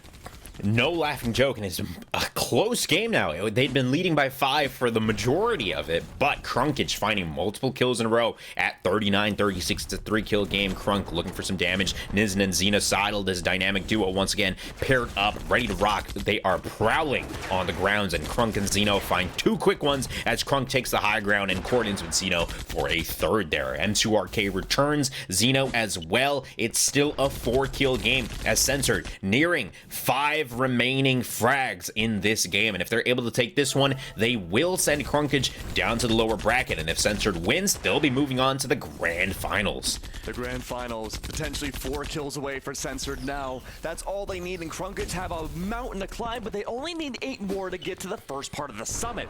2 minutes and 30 seconds left on the clock here in Censored again. They want to close the gap, bring it to 50 as soon as possible. Crunkage, if any team here in the tournament can do it, it's them. They need 7 more, but Censored only need 1. 2 minutes and 18 seconds left. All it takes is 1 more kill, and it goes to the hands of Xenocidal. And we have Eska as well, but it has to go to Censored again. 2-0 it seems. And Crunkage came incredibly close, but it wasn't enough. Yeah, what a close game, but ultimately not enough. That stamina that we had spoken about, Censored just seems to have it. No matter the game, no matter what's happening, you can count on that dynamic duo of Xeno and Crunk to be flying through the air, and of course Nizen to be lurking somewhere in that background and just doing so much damage from afar. Of course, we saw S-Gage try to take that similar approach, but just get dunked on by Nizen. The marksmanship on these guys is phenomenal, to say the least. It speaks on Censored's coordination so much, right, Jim? We had seen so many different times, so many different strategies and counter strategies attempted to be put into play by Crunkage, but with the smoke grenades and all the movement-based options that both teams had, it was just, I think Censored just had the gunfight diff. Yeah, the gunfight diff was so good, and of course, in that first game, it came down to 1 frag. This game, a little bit different. It was a bit more of a gap, but still Crunkage putting on a show. 50 and 11. Let's talk about that again. You know, we say this a million times already, but 50 to 11 was how close anybody got to taking down Censored yesterday, and today it was a 1-kill difference. So with that game being wrapped up, Censored do proceed to your grand finals with Crunkage going down to the lower bracket. They might have an opportunity to redeem themselves, Keg, but it's not going to be easy. No, it's not going to be easy at all. Censored have gone flawlessly through the winner's bracket so far and have looked fantastic through today, but that means that they go through flawlessly, all the teams who might have been diffed by them a little bit more all have to now gladiator-style fight for each other in the single elimination in the elimination bracket down below. That means it's really hard to tell who's going to be going to the grand finals alongside Censored, but I wouldn't be surprised if Crunkage makes that comeback again. Yeah, it was insane to watch. And of course, thank you all in the Twitch chat for stopping by and watching. Make sure you spam that exclamation point giveaway to learn more and to get entered into that giveaway, because why wouldn't you want to be, right? Exactly. With that said, we are getting the matches underway. And of course, we will take a very short break as we get the players ready, locked and loaded to head into our lower finals. And then of course, we'll be taking the winner of that all the way to the grand. So with that said, I'm Jim Basco, that's Keg, and we'll be right back.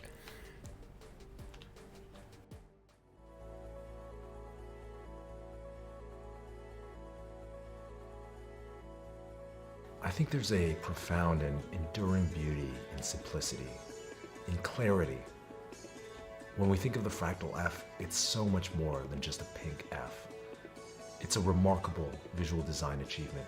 I think it truly represents a complete revolution in the way a company's story can be encapsulated in such a small but impactful way. Every detail was specifically engineered to bring the vision of Fractal to life. Everything from the shade of pink to the boldness of the lettering took us months of laborious work. We worked intensely with some of the most talented visual design minds from all over the world in order to even have a chance to pull off this ambitious feat. The result is something with a degree of elegance, beauty, and robustness that even we never dreamed of. One of the things we're most proud of here at Fractal is our immaculate attention to detail, no matter how subtle. For example, you may not have noticed that the F in the logo actually stands for Fractal.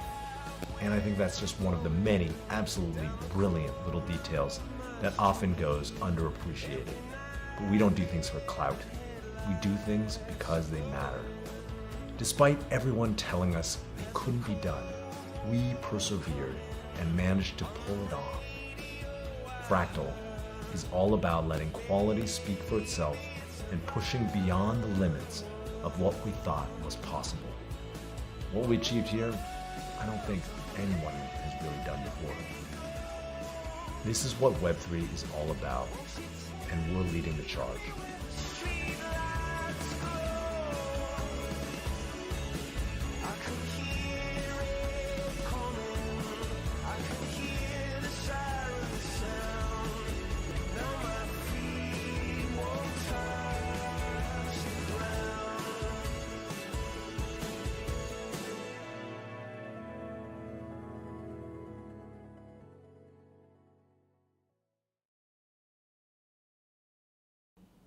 Okay.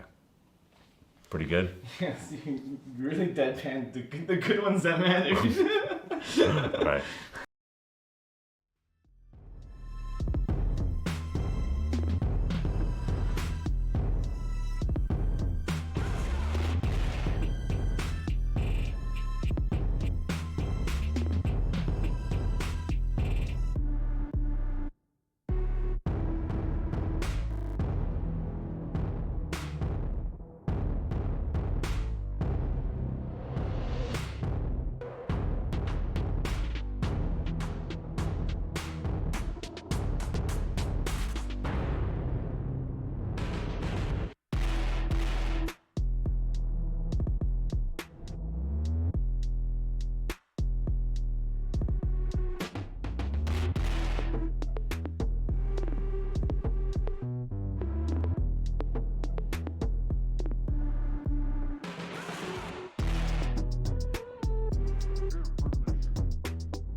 What's up, guys? It's Bryson here. First, I want to say thank you to EV.io, Fractal, and the community gaming fam for allowing me to participate, be a part of it, and make this video. So I'm going to hop right into the questions that you guys set forth. The first one, intro. Who are you? What team are you playing for? And why are you making this video? Well, my name is Bryson. I'm an NFT gaming content creator under the Loot Squad brand in Vayner Sports. I'm going to be competing alongside two of my good friends from the Web2 gaming scene under the team name If We Lose, We Are Washed. So my friend Cairo came up with a memeable name for the event. We're super excited to hop into it. The game is a lot of fun. And I'm making this video because as a competitor, as somebody who's super excited about Web3, I'm competing in the EV.io Fractal Cup on community gaming, and you should be as well. All right, question number 2. What got you into Web3 gaming? Man, it's crazy. I was listening to a podcast about 365 days ago. It was probably a year and a month. And I was driving, listening to a podcast, heard this guy talking about Web3 games and NFTs on the blockchain. Before that, I really didn't have much experience in this space. So I went home, I dived in, started off with a game called Axie Infinity, and really just jumped in, started streaming it, playing the game, got addicted to Web3 gaming in general. And yeah, that's my origin story. So here we are now, getting ready to play EV.io and compete against some nutty gamers. But yeah, that's how I got into Web3 gaming back in April of last year. Question 3. What are you most excited for in the EV.io? Question 3. What are you most excited for in EV.io besides the Fractal map? Well, I'm going to say the Fractal map is fire. I'm not going to lie. It's pretty fire. But, being somebody that comes from initially Web2 gaming in the FPS scene, I'm excited to see the different gamers that, play the game. I'm excited to see the ecosystem that gets built around this amazing game. And so far, so good. We're seeing so many new players, so many different types. So I want to see the ecosystem of competitive that continues to be built. It starts with tournaments like this. It starts with looking at what's happening in Fractal Gaming, looking at what's happening with the EV.io team and how they are cultivating this competitive scene. It's only going to get bigger and better. So I'm super excited for the support that they've been giving out. And that's, where it all boils down to. EV.io, I think it has a long and bright future. So I'm excited to be a part of it.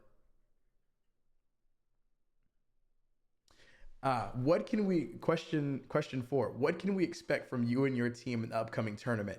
To be quite honest, I'm not even gonna lie to you. I have no clue what you can expect. We are all hardcore gamers, Valorant, CSGO, everything in between. But, we're stepping into a new realm. We got to gel again. We got to figure out a way to find that chemistry. And hopefully it doesn't take us a couple of rounds to do that because, you don't have a couple of rounds. You got to come out and you got to bring your A game instantly. So I'm hoping that I can, carry my slack alongside my homies and we can do pretty well. We got a squad, but we're expecting to come out and we're expecting to win the tournament. You know what I'm saying? Like at the end of the day, we expect to be the best. And even if we don't have it, gelling in the first couple rounds, we got to make it happen. So I'm not going to set the expectations too high, but our intentions definitely are to come in with the mindset that we're going to win the tournament. And I'm keeping my eyes on all of you. Last word. Shout out your team.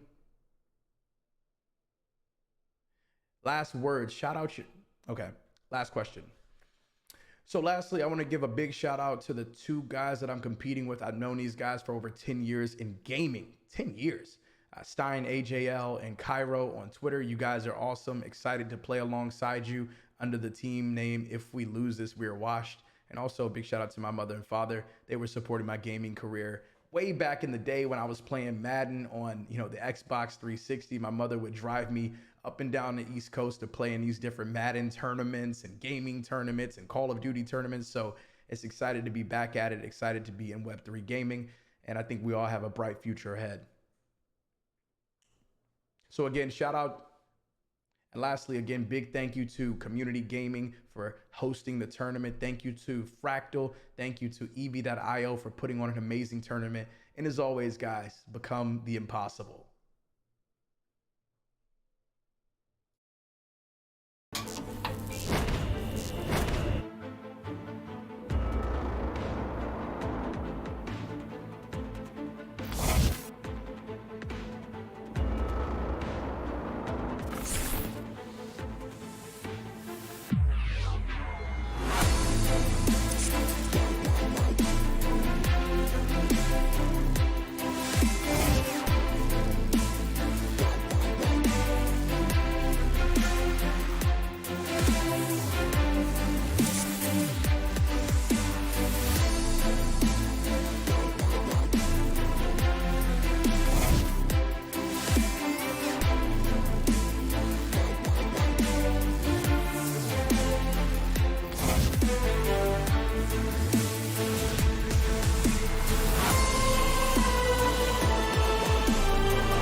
I've lost count of how many desolate rocks I've found this week. But I know something great is out there, and I'll be damned if someone finds it before me. We're all just wanderers. Right now, anyway. Trying to find a way out of the shadows and into the light of the road star.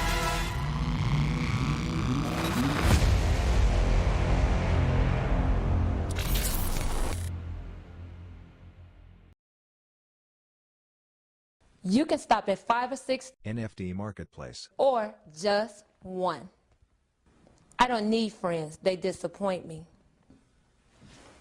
Hi, I'm Todd LaRue. You could stop at 5 or 6 NFT Marketplace. or just 1. I feel like a deer in the headlights of love.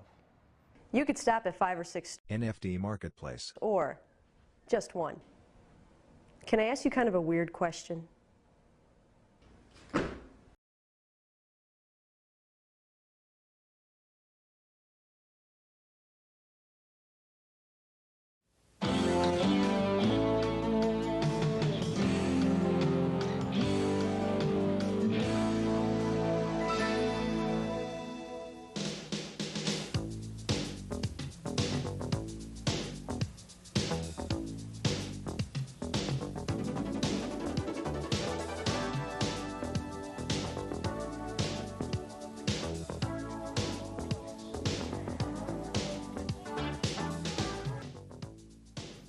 Hi, I'm Justin Cont, one of the founders of Fractal.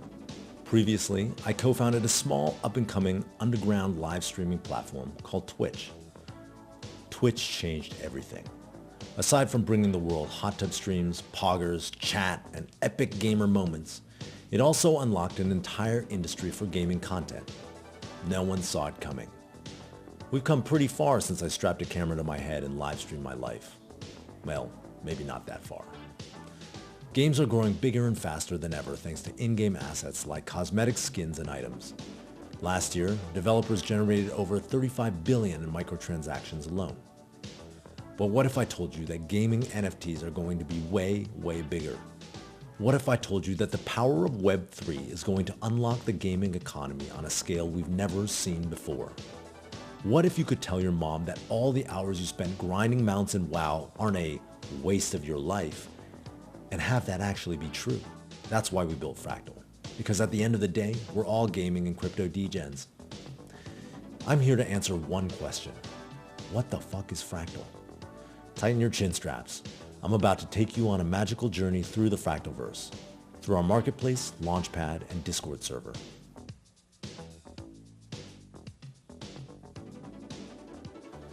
Fractal is the premier NFT marketplace for gaming NFTs. What makes Fractal so special is that we're laser focused on building for games and their biggest fans. We're currently on the Solana blockchain, but we'll be looking to expand to other chains pretty soon, so keep watching the space. On our homepage, you'll be able to see information about upcoming mints, playable demos, trending games, and recent sales on the marketplace. Browse through the games we've partnered with in the Games tab. You'll be able to explore all available listings, sort by price, attributes, rarity, and more filters. Sort from low to high if you're a pleb, and sort from high to low if you're a baller. Sort by rarity, and then cry when you realize you can't afford that mythic item. It's important to do your research before purchasing any assets. Make sure that it's a project, founding team, and vision that you actually want to support.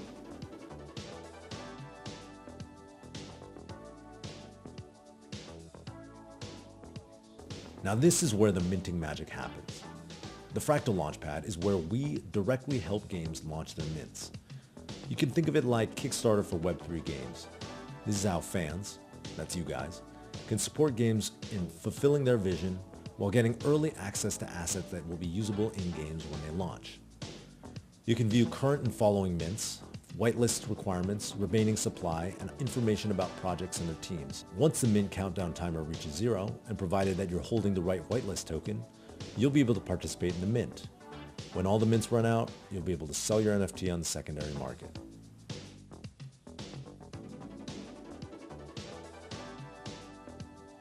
The Fractal NFTs are a collection of 100,000 uniquely generated snowflakes floating around the metaverse.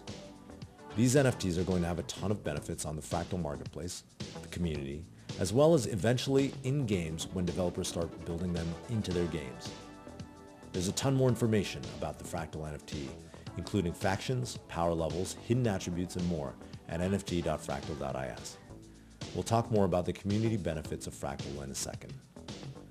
We can't wait for Fractal NFTs to unlock their true potential as games start kicking off and building on top of them. Now let's head over to the Fractal Discord server.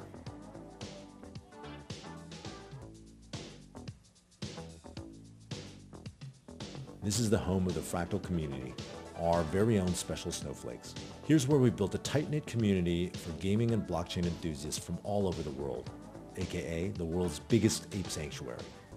So why should you join? Our Discord members get early access to updates, announcements, and alpha from the Fractal team, access to discussion channels about a variety of topics, and updates on project mints. If you're a VIP, which means you're holding a Fractal NFT and have verified in our server, you'll be eligible for exclusive giveaways, admission to events with famous guest speakers, AMAs, participation in community gaming tournaments, whitelists for mints, and much, much more. Note that some events will be exclusive for higher faction Fractal holders.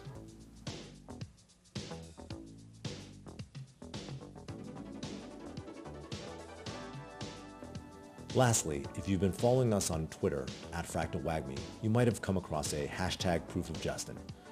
And if you're not following us on Twitter, you're not going to make it. A proof of Justin is a guaranteed stamp of approval from the Fractal team that the information released is genuine. Whenever we push a big update, announce a new mint, or launch a new community event, it will be accompanied by a short video of me while the Fractal team holds a gun to my head and makes me read off a prepared script. Please help me.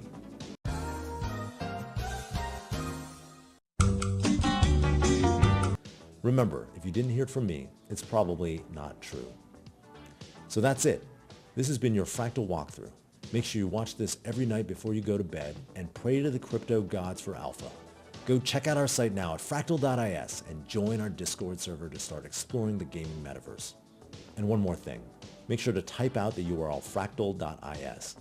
Don't click any links or embeds, even if they look similar. And if you don't know how to spell fractal, well, you're not going to make it. I'll see you there.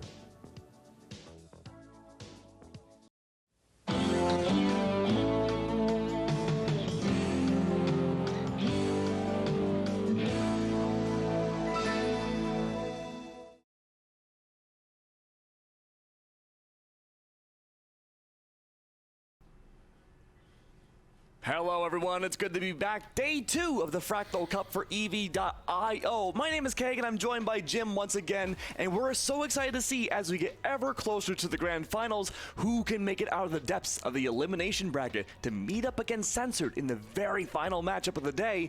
But we're not at the final matchup yet, Jim. We still have to go through the lower bracket. Yeah, the depths is correct. We've seen some insane gameplay from teams that have gotten exponentially better across the weekend. And of course, today, yeah, our top 8, and we're nearing the end, man. I want to say we're going to go into our lower third round match here. And, you know, after that, we'll have our lower finals leading into the grand finals. So, of course, a lot of hype, and everyone here is playing for their share of $10,000. Keg, this would not be possible without our great sponsors, though, right? Oh, absolutely. I mean, there's so many people to thank, right? We have to thank Community Gaming for helping us out, Fractal as a whole being a really cool tournament, but, you know, with our sponsors and everything, we probably should describe, too, what, like, Fractal is, right, as a tournament, because there's a lot of new people in here who might not know exactly what we're about to look at.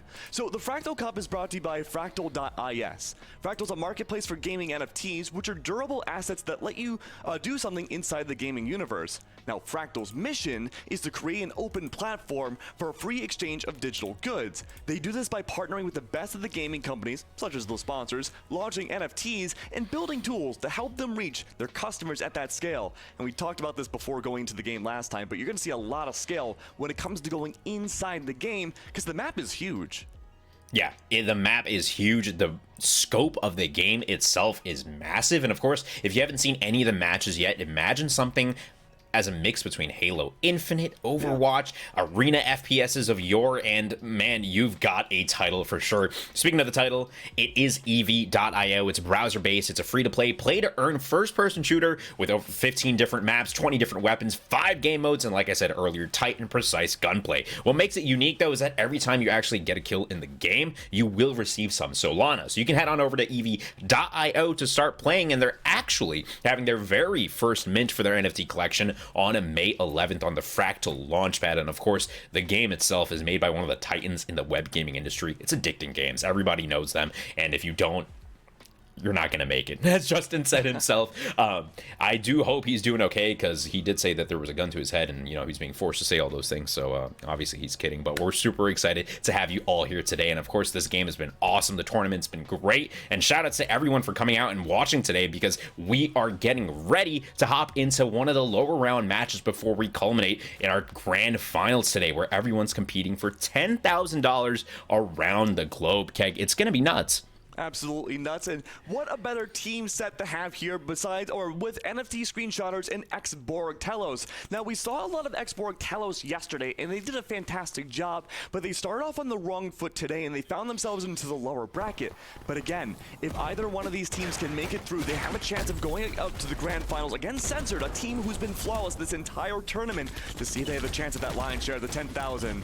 But now, look at all of this immediately that started out. NFT screenshotters, they're starting with a dominant lead. They're up 3 kills over Telos, but that being said, though, all that movement coming into play, Bumsu's ready and prepared for these opening engagements until he goes down. You really like to see it. Of course, the NFT screenshotters doing something a little different than we've seen all day, right? Telos, we've seen them usually stick to the rifles and just take that machine gun approach with someone usually using that sheriff, that deagle from distance. NFT screenshotters, on the other hand, they've got burst rifles across the board, so they're ready to take long-range fights, and if it gets too close, they might find themselves in a sticky situation. At this point in the game, though, 1 minute in, the NFT screenshotters are in the lead 6-4, and it's a much slower game than we've seen previously. It's slower. There's a lot of fear on the line. It's not quite the upper bracket anymore. If anyone goes down 0-2 against the other team, they're out of the tournament entirely.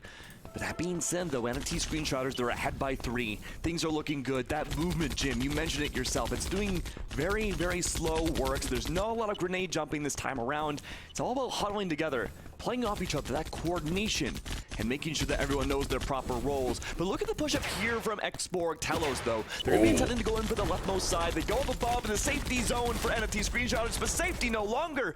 Bumsu, though, good for the double kill. Wipes away Xborg Telos. And that aggressive push doesn't seem to be working out. Yeah, exactly. You mentioned it. They were ready. The NFT screenshotters had their mind set up. They had a smoke grenade as well. So as much as Telos were coming in at a very high rate of speed, the screenshotters were ready to click away, and click away they did, finding 3 in a row there. And Bumsu with his friend Dax, good for 3 once again. NFT screenshotters opening up that lead 13-8. Yeah, you gotta really like NFT screenshotters right now. They're doing such a great job taking that lead and running away with it, really opening up that gap against Xborg. It's a 5-kill differential once again, but the whole strategy that Xborg have been bringing out is that they're pushing into NFT screenshotters. That's what NFT screenshotters want to have happen. They've set themselves up. They're going for some early pop shots. Some hit scan does affect Lexi quite a bit, but Lexi's forced to back off. Does allow more time for Owl Guy to get some more HP. Tries to go for some pop shots again, but looks like that doesn't quite work out. Bumsu finally ends that final blow onto Lexi, and with 1 already gone for Xborg, they're not able to go for a full frontal aggressive assault, but they're gonna try regardless, though. They push in and KQ instantly goes down. Raphael not too far afterwards, and Bumsu and Dax again really holding the line. Yeah, definitely a little awkward. I think you mentioned it yourself. I'm not sure what the point of that fight was, other than to feed them 3 more kills, but the NFT screenshotters are gonna take it. The impulse coming out from the top, trying to close this gap. They do find 1. Lexi, good for 2. That's a great outcome there. 18-11, Telos only trailing by 7. It's still anybody's game, as we've got 4:45 left on the clock. And the coolest thing about this title is, as you're seeing, there's movement tech, there's hit scan, there's projectiles with the grenade launcher and the rocket launcher, and there's a lot going on. So if you can hit your shots, you can start earning Solana right now. So that's the value of the game itself. 21-14, NFT screenshotters still at a 7-kill lead, going from above. I like the high-low that they got set up here, but do they find any value with it? And it's going to stay a 7-kill lead as they trade back and forth. You know, they say this is an arena shooter, but this is an arena, of course. It's like a big gladiator area between the two teams. The whole giant map all condensed down to this small area. Now, there is some teleport action with Owl Guy. He's going to move over to the leftmost side of where a lot of NFT screenshotters have set themselves up. But actually, now it's back into the base of Xborg Telos. This is the safety zone that NFT screenshotters, they were playing defensive on for so long, and I'm wondering now with the smoke grenades, Xborg are looking for some pop shots, but they're not connecting to any bodies whatsoever. But there's no information at all about where NFT screenshotters could be. Even the sniper scope of Lexi struggling to find any presence. There's a rough idea, but there we go. The appearance of one. The shot's not going to connect, though. And Lexi's forced to back off. And I like what we're seeing here, too. That slowdown with the smoke grenade, instead of just being captivated by the smoke and staring endlessly into it like all my teammates would obviously opt to do, they went for the resources. They had that little bit of downtime. Bumsu, unfortunately, will die to his own recklessness, but you love to see it. And in that moment, the NFT screenshotters closing that gap. I mean, rather, Xborg closing that gap, finding one, Lexi closing it, and now it's a 2-kill game. It's a 1-kill game. This 3-man hit squad, Raphael, Lexi, and KQ looking to tie things up with 3 minutes on the clock. This is a low kill game because these two teams are playing tactically. They're using the smokes, getting the resources, and getting to the places they need to be before the enemy team. Let's watch how this plays out. Okay. Now, there's nothing wrong with a low kill game. The issue is, though, with that timer going down, you need to get 50 kills in order to win as a team. And with the score being so close, that might mean we could very well end with a tie, Jim. And if we end with a tie, the points don't go to either team. It's a replay again. So even if it's a best of 3, there's still a chance we could see 4 or maybe even 5 games this series, depending on how it goes. And with it being even again, it's like, you know, it might seem impossible to have an even game. But we had one yesterday. In fact, we had 2 yesterday to nearly make it a tie. Yeah, the big thing here too is as we're now nearing 25-24, the NFT screenshotters could just slow it down completely, but this is such a stark contrast, right? From what Censored, they're really frag heavy. They were just running and DMing, really deathmatching in this arena shooter, showing off their skills 24/7 left and right with their split composition. The screenshotters, on the other hand, they've got the lead. All they want to do is hunker down now, but Telos not going to make that easy. Impulsing from the top, using that blink to get up to the high ground, but the screenshotters still coming out on top. They are separating the competition and picking them apart, leading this fight at 3 kills. I love the usage of the smoke grenades from NFT screenshotters. They're able to clear out and deny so much space around Xborg Telos that they have no room to maneuver. And now because of the resets being odd from Xborg's side, it's going to make things difficult for them to push as a team. The coordination's not as much there as it was at the beginning of this game, and while Lexi and KQ are together, it's going to be the roundabout here from Raphael to team up with the team to see if they can push and go as a full squad against another squad. But again, those smoke grenades, keep an eye on them. You have to push through into it. There's mines on the other side. You can't see them inside the smoke. You might be pushing to certain death. Though we do get to see them rotate around from the smoke grenades, they could be going directly into the fly trap of NFT screenshotters. Yeah. Up on this hill, Jim. This is what it's makes really me the most scary nervous. here. Yeah, exactly. Yeah, it makes me super nervous because Telos was able to pick up the sniper and they took the fight to the screenshotters, picking up 3 in a row, tying things up with 50 seconds left on the clock. And of course, they're going to need 16 frags or they're going to need to run that timer down if we're going to get a victor here today. So with time ticking, who's going to be the first team to make a move? You can be aggressive. You can get on the enemy, but if you do, you have to find the frags. Otherwise, we're going to see what the screenshotters do in that scenario. Sit back, let them fall into the mines, and see how it plays out. 30 seconds left on the clock. Who's going to be the first person to make a move here? And you mentioned it yourself. This is not how Censored, already guaranteed for grand finals, play the game at all. This is tactical. This is slow. Something unlike you never see for an arena shooter. 16 seconds left and 1 kill is needed to see who can win game number 1. Now the fury is there and with 10 seconds left, now someone's gonna make a move. Who's the first to go down? It's Xborg Telos to take not 1 but 2. But NFT screenshotters in reverse find another, but it's far too late. 0 hits the clock and Xborg Telos seemingly out of nowhere nearly get a squad wipe to win out the first of the lower bracket. Yeah, just like that, Telos find a shot with that hand cannon, and if you do find a headshot with it, it's a one-shot kill no matter where you are on the map. So their patience paying off, and in that 1 split second, the screenshotters had to try and close that gap onto Telos, who were just ready and waiting. They had 2 members of the team on the screenshotters. Of course, pushing into a group of 3 is gonna go poorly, and Xborg Telos coming out on top there in our first game.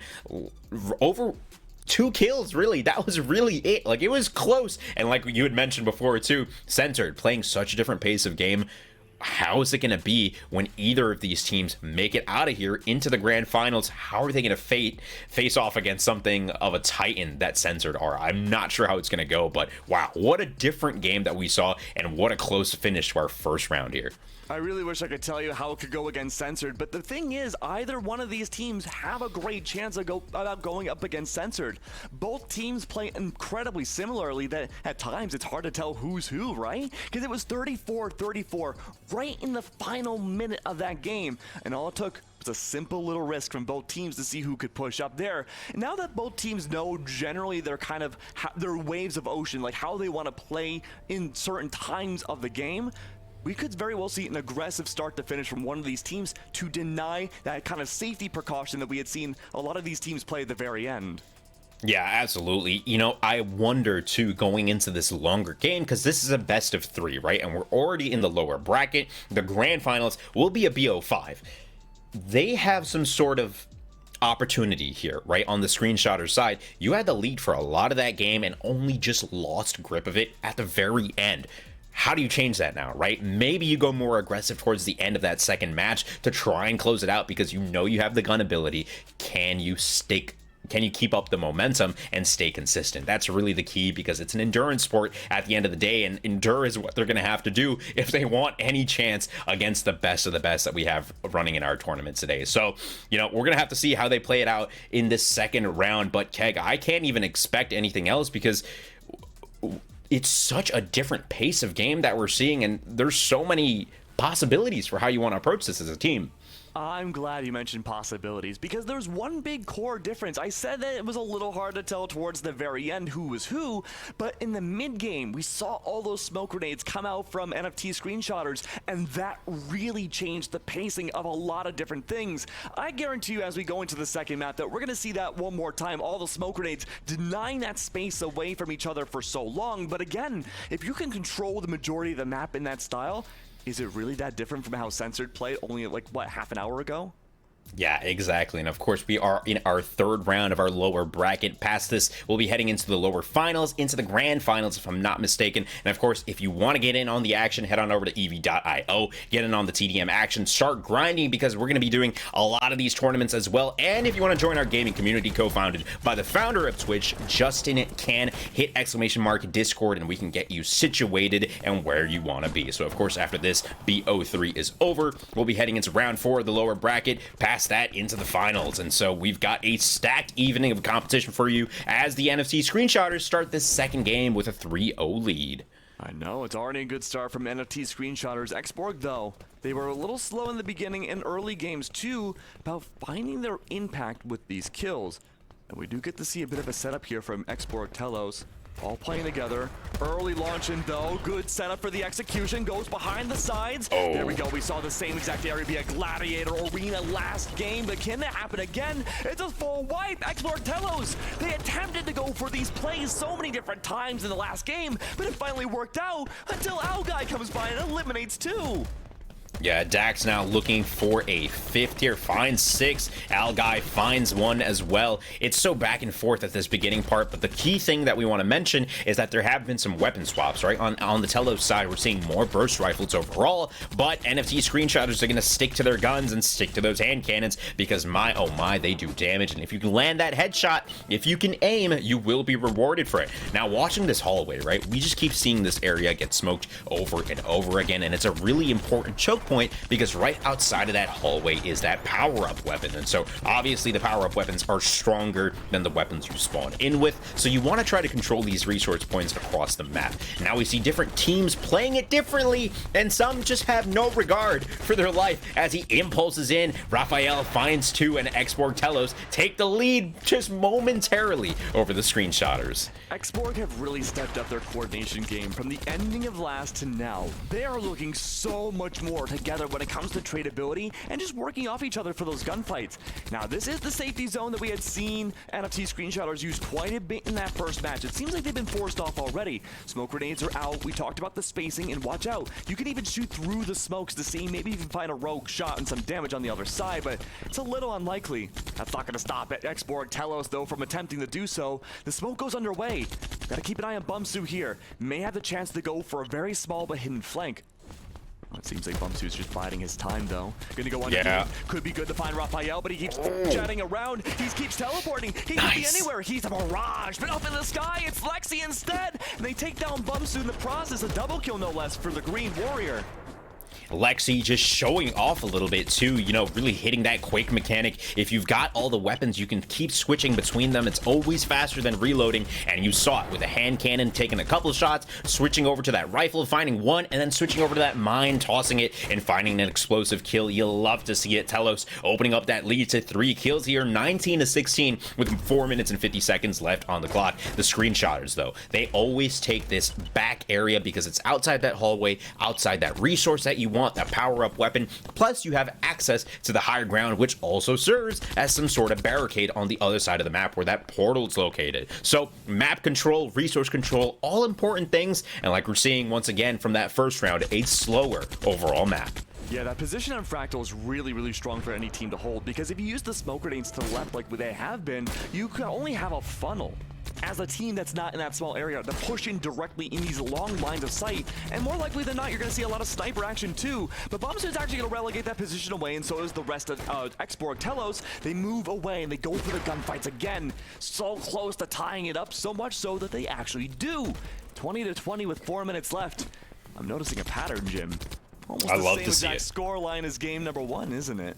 I'm so excited, man. And like so far, we've been seeing Lexi mid-air, tearing it up, finding 3Ks back to back to back.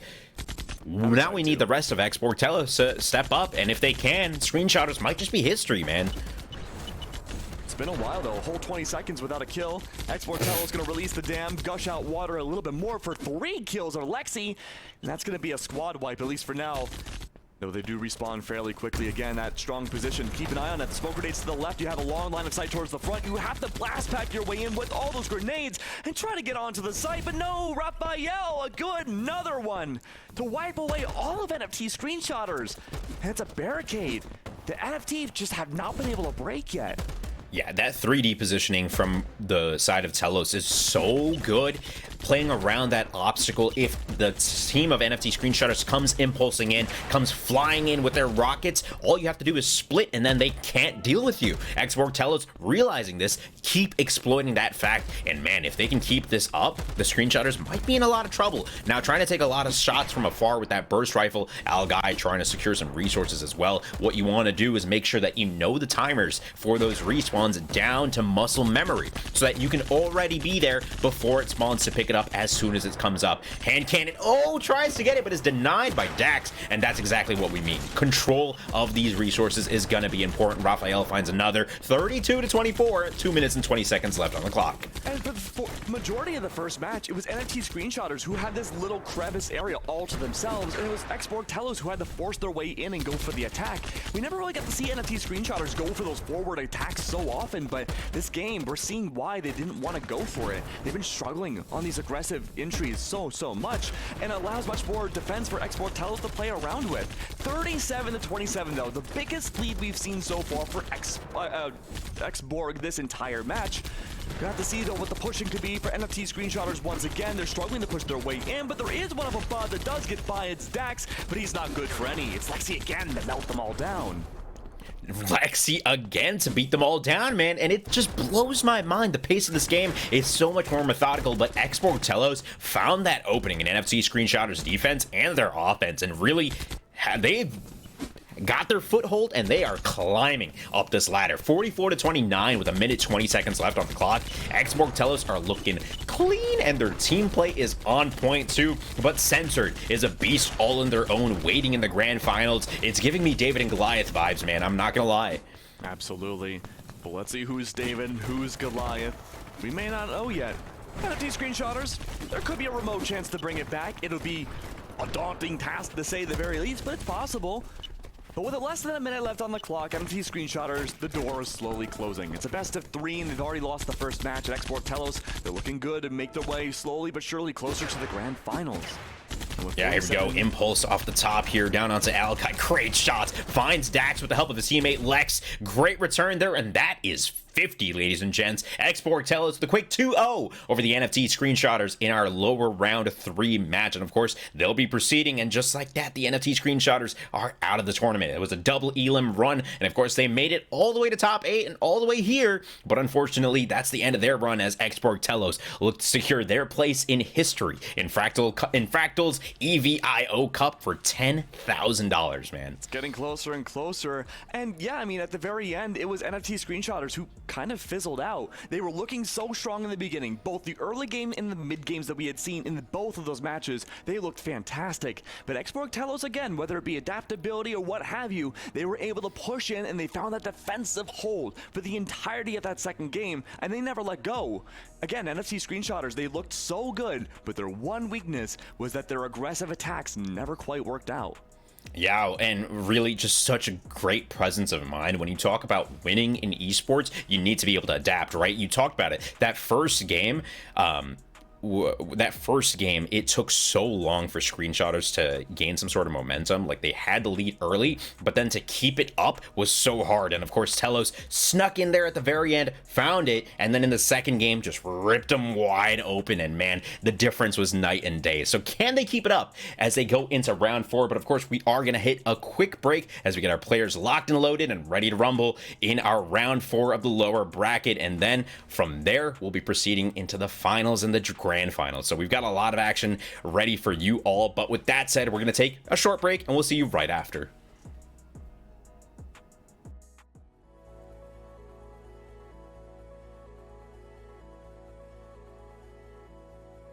I think there's a profound and enduring beauty in simplicity, in clarity. When we think of the Fractal F, it's so much more than just a pink F. It's a remarkable visual design achievement. I think it truly represents a complete revolution in the way a company's story can be encapsulated in such a small but impactful way. Every detail was specifically engineered to bring the vision of Fractal to life. Everything from the shade of pink to the boldness of the lettering took us months of laborious work. We worked intensely with some of the most talented visual design minds from all over the world in order to even have a chance to pull off this ambitious feat. The result is something with a degree of elegance, beauty, and robustness that even we never dreamed of. One of the things we're most proud of here at Fractal is our immaculate attention to detail, no matter how subtle. For example, you may not have noticed that the F in the logo actually stands for Fractal. And I think that's just one of the many absolutely brilliant little details that often goes underappreciated. But we don't do things for clout. We do things because they matter. Despite everyone telling us it couldn't be done, we persevered and managed to pull it off. Fractal is all about letting quality speak for itself and pushing beyond the limits of what we thought was possible. What we achieved here, I don't think anyone has really done before. This is what Web3 is all about, and we're leading the charge.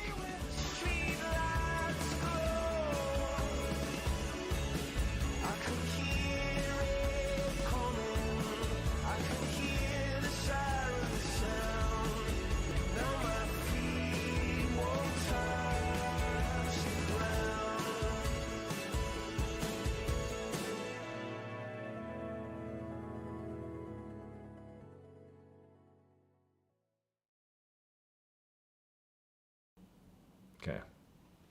Pretty good? Yes, you really deadpan the good ones that matter. Right.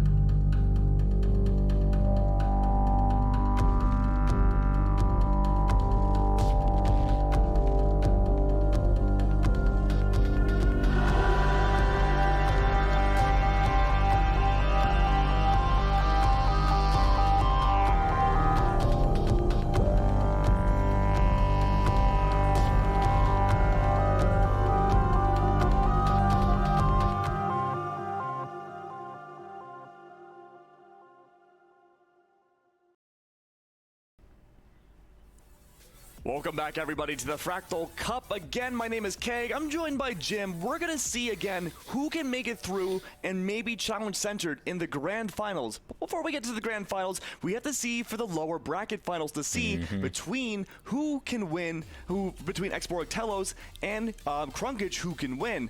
But you're probably wondering how this can all come to be and what makes EVE.io a little bit different from other games. And let me tell you, it's all about that minting. So EVE.io is a play-to-earn ability shooter made by one of the most respected games in web gaming, that being Addicting Games. Now, EVE.io is minting its first NFT collection on the Fractal launchpad on May 11th. And if you want to find out more about it, you can go to fractal.is/EV. So even if the tournament does have to end today, that doesn't mean the Fractal action has to stop now. You still have until the 11th to have all that Fractal fun, and of course even beyond that too. Yeah, lots of great stuff happening, and of course, get active in the Twitch chat, hit that exclamation point giveaway, hit exclamation point Discord if you want a home of friends and family. You know, we're all about the big Fs here, and if we can get more Fs in the chat, honestly, it would probably make Justin and I a very happy person. So, Fs in the chat, please. But yeah, there's a lot of potential here, and of course, if you've ever played a game like Halo Infinite, any of these arena FPS shooters like Quake and Overwatch, this combines all the crazy movement abilities with the hit scan and projectile prowess that you might seek in a good FPS, and it puts them into a free-to-play browser-based game, so you can access it pretty much anywhere and start earning today. So lots of fun stuff, and of course everyone here today is competing for their shot at $10,000 on a global scale, Keg. And with that, we do have our lower finals ready to rock, so let's head on into the game itself. Let's see it happen here. I'm excited to see between both teams, especially Crunkage, right? Crunkage had an interesting history in day 2 of the tournament. Now, to recall a little bit and back ourselves up, day 1 didn't have an elimination bracket. If you lost out at all in day 1, you were out of the tournament. Crunkage and everybody else made their way through, but Crunkage went up against Censored, already good for the grand final slot, and lost out that opportunity to already be in grand finals. So Crunkage now, if they can win out against Xborg Telos, they can go for some revenge against Censored again for the grand finals. But Xborg Telos, they've been in the depths for a little while. They've been making their way through, and again, they could have their chance to play Censored for the first time if they can win out against Crunkage. Yeah, lots of stuff going on here, and of course, just to give you guys some background, like you mentioned, Crunkage went up against the person in the grand final, or the team rather, the entity in the grand finals in Censored, and took them really to the brink of defeat, only losing out by a couple of points. Crunkage really like playing this much more aggressive and quick play style, but Telos, right? We've been seeing them rock their way up to the lower bracket, and great shot there from Lex, finding great damage, another frag there with the mine as well, but the main difference between these two squads is Telos really likes this slower playstyle. They are way more tactical with their shots, whereas Crunkage thrives in the chaos, and that's what they're trying to set up here. But Telos holding their ground, holding this back area of the map, come out on top 10-6 in this first huge skirmish of this map. I love the defensive hold that Xborg Telos have gone through, and it shows the gears are turning in their heads. We didn't see this defensive hold at all in the first game between themselves and NFT Screenshotters, but it was that adaptation towards the very end of that first game and the entirety of that second game that not only allowed Xborg Telos to move on to face Crunkage, but now they have a pretty distinctive lead over the team too. You said they thrive in the chaos, and they most certainly do from Crunkage, but Xborg Telos, they seem to be good about shutting it down if Crunkage has to go to their own territory. Yeah, that's the biggest thing here. If you can control the pace of the game, you're gonna win. Telos, they've been playing their game, and they've made it a 3-kill game overall, 15-12. That gap got closed quick by Crunkage, but that's the thing we need to watch out for, right? Crunkage, they love having this hitman, this marksman play from afar, and then sending their two devastating, the duo of destruction. They love sending them flying across the map, and control of this back area of the map is essential, right? But just like that, that's a team wipe for Telos as they catch him with a mine, the rifle, and another hand cannon from the back. 18-12 with 5 minutes and 20 seconds left on the clock. Oh, we can see Crunkage going in for that aggressive push again, pushing in one by one, and they get a full squad wipe in the process. I was a little nervous at first because Xborg Telos have been such good job at holding that specific part of the map, forcing Crunkage to push in, but now that they're able to find a lot more fragability, especially from Eskaj, really nice to close that gap again. 18-17, 5 minutes left on the counter. Now again, the best of 3, there's still guaranteed one more match after this, but who goes away with a 1-1 or maybe even a 2-0 win here is yet to be seen. 18-18 though. Pushing around for the back part of the map. Frags everywhere going through, but Raphael good for one, but it gets traded out by Eskej immediately. And now Crunkage for the first time, they've taken the lead for themselves, and they're trying to take that defensive hold in that special little spot very quickly. Yeah, that spot is so good. Naramino coming down from the heavens. Yeah, he's providing a great distraction there. It is our chance. 25-19, just like that, man. What do we call it? The 25-19 spot? Yeah, maybe. Like, just coming down from the heavens, providing a great distraction, allowing the rest of his teammates to just blow him up, but just like that, gets stuck between a rock and an explosive spot, eats a nade to the face. Raphael picks up another with a mine, and it's a 5-kill game just like that. Crunkage, though, they're trying to speed things up, but mines everywhere. Telos taking up slowly at 22. Oh, and look at the position now from Xborg, forced near the teleporter. They have a long range of sight they have to push into to get into the 25-19 spot against Crunkage. But Crunkage, though, they're still in that 3-point lead. They've moved away from the newly named 25-19 spot, and they're actually playing around it, baiting in Xborg Telos for the push. I really like this strategy, and it's not something we've seen just yet. Now, in the last series, we had seen a lot more smoke grenades come down to deny space. That's not the case. It's all just a gunfight diff this time around, and Lexi goes in, attempts to make some action happen, and attempts to make it to a success. That's a double kill from Lexi there before being traded out by Naramino, but Naramino gets reckless instead, but at least a double kill before they go down. Yeah, this spot you always see contested because it gives you cover, it gives you high ground, and you can play around it, right? If you've got the spatial awareness, you can just do, like, ring around the rosy for days. And now Raphael gets on out of there. It's a 2-kill game. Crunkage trying to set something up, but they do lose this is where you want to be, right? This is the good place. This is the best place on this map. Telos know that. They've secured it once again, and it's a 1-kill game. One shot from a hand cannon and one shot from a deagle, just like that from Eskej, who we know is a marksman for the side of Crunkage, can change things in the blink of an eye. Now, still 2 kills, 3 now separating Crunkage and Telos. How do they play this one out? All they need to do is keep this lead, or they could turn up the aggression and just dunk on them until the end. There's a lot of different options here that either team could bring through to try to either take that lead away from Crunkage or at least tie it up. The issue is, though, is that whatever the next play can be from either team, it's going to reveal a lot for the rest of the series. 34-36 now. Xborg Telos, they had the lead in the beginning, but now they're trailing behind, but only by 3. They keep losing out these numbers quite a bit, but in that mid-zone, we do see Eskej going and attempting for one. Met finds another instead. KQ goes down, and now on the verge of 40. Crunkage only need 10 more to bring it home. Keeping their distance now, portal to portal. KQ closes it, double blinks right in front of his face, and finds Eskej with his, pants down, honestly. He was not ready for that fight, and now KQ picks up 2 there. Eskej trying to do some damage from afar, but the mine from KQ finds a 3rd in a row. Telos closing that gap so quick, man, and Crunkage, they don't have a moment to feel secure. And right here, Eskej has got to get into a spot where he can do some damage. That's where he's useful, and that's what his team needs him to do. He needs to get these pot shots off so that Naramino and the rest of the squad can close the distance, but Crunkage and Naramino doing great damage here overall, zoning out the enemy team and trying to close the gap onto that backside. Naramino into their back line, finds one. Eskej follows up for the second. They do get traded back, but Crunkage leading by 5 with a minute left on the clock. 1 minute left, Jim. And there's a 5-kill differential from Crunkage. Usually teams like to slow down from here, but that full frontal assault that Crunkage loves to go for is working out now. 3 left that they need in the next minute. Already, though, it needs to be 6 to tie it up and reset the entire series, but no, that's not going to happen, it seems. There is plenty of opportunities left, though, as we see the jumps high up into the sky. Another blast could come by, but no, instead, it's M2 playing marksman, long range, takes down Lexi, and with only 2 kills left to potentially need, KQ darts away, and it's gonna be down to this. Crunkage, it seems like they had the victory locked in, but they want to ensure it with that big, juicy 50. They're at 49. They could get only one more at the squad fight. All the more likely to close it out here, and they most certainly do. Crunkage are good for 1, and are a step closer to going against Censored again.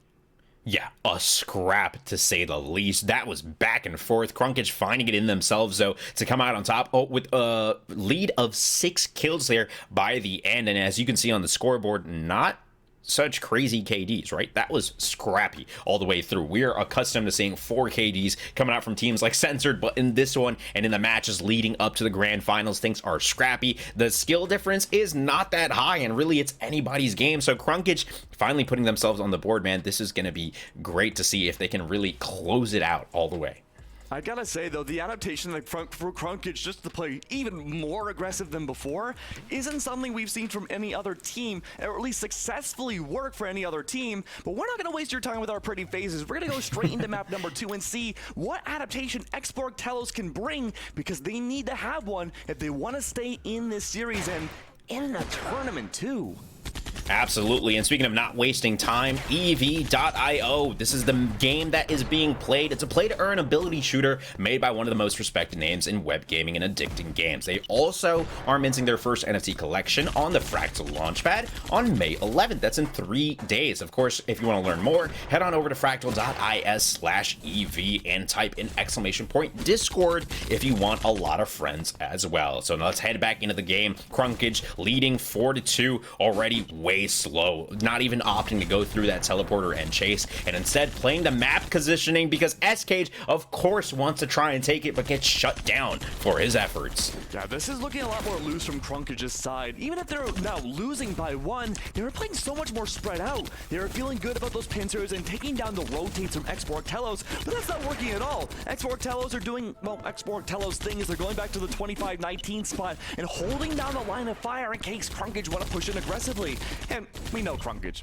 They're going to play it pretty aggressively, and they're getting punished for it heavily in the process. One by one they go, and they're getting traded out at best. Otherwise, no, it's just double kills against them. And I love this pace of the game. It's getting a lot more scrappy, and what you're seeing coming out from the side of Crunkage as well is that they're doing those high-low setups again, right? Sending one of your players into the midst of the fray with that machine gun in hand and having someone in the back with the laser rifle, and that is Cage from the distance, finding the 10th, or rather finding the 8th for Crunkage as Telos take the lead 4 kills higher. Lexi had that double kill. Things got pretty quiet, seemingly out of nowhere. The smoke grenades go through, and again, you can't see anyone on the other side. There could be mines, there could be people inside. It's unknown to Cage, but they don't really care either. Up in the sky, though, Clay Pigeon shoots them down. KQ falls, and there's still a bit of a deficit, though, for Crunkage. A short-term victory, sure, but they need to tie it up, and they're a kill short of doing that. Yeah, great smoke nade through the teleporter, going to be causing commotion. Commotion is what you want so you can start getting information on the other side. And if you've got the shot to line it up, Naramino might just find 3 in a row off the back of that commotion, and Crunkage get propelled into the lead. They propel into the lead, but they have a 3 start now. If they can hold on to this, it's going to be a little bit difficult for the defensive-oriented Xborg to find any sort of impact away from their usual spot. Crunkage now has that advantage. They can move away. They can set the lay of the land wherever they want, because Xborg Telos have to push into them, and blasting everywhere. M2 gets reckless, but look at this on the other side. They're attempting to fire so many pop shots across the entire map, but none of it's really working out. None of it's really working out. Crunkage just doing such a good job of nailing them from afar. Now Cage closing the gap, blinks out to safety. He wants to land one of these shots, but of course Cage, we've seen him succeed most at a distance, right? You've got the laser rifle, that thing beams literally across the map. So if he can get in a good spot, Crunkage can continue to turn things up. But Telos, if they take advantage of how poorly positioned Crunkage are right now, and it looks like that's what they're going to try to do, then they can come out on top and take a lead as Cage, though, shuts it down from across the map. And Naramino, just like others we've mentioned before, likes to take more of that marksman role at a distance, find those headshots far away, and very hard they find the shots back. At 18-24, there may need to be a change here for Xborg Telos. Lexi, though, another to fall. It's gonna be a long-range fight once again. Cage and Naramino finding a lot of benefits in these long-range plays right now, but Lexi pushes in again. The anger overwhelming them, it seems. They're good for 1. Could they find 2? And they most certainly do, team-wise, that is. But back and forth again. Another Nords. The teleporter doesn't quite find the way in. It's gonna be 27-22. And it quiets down once again.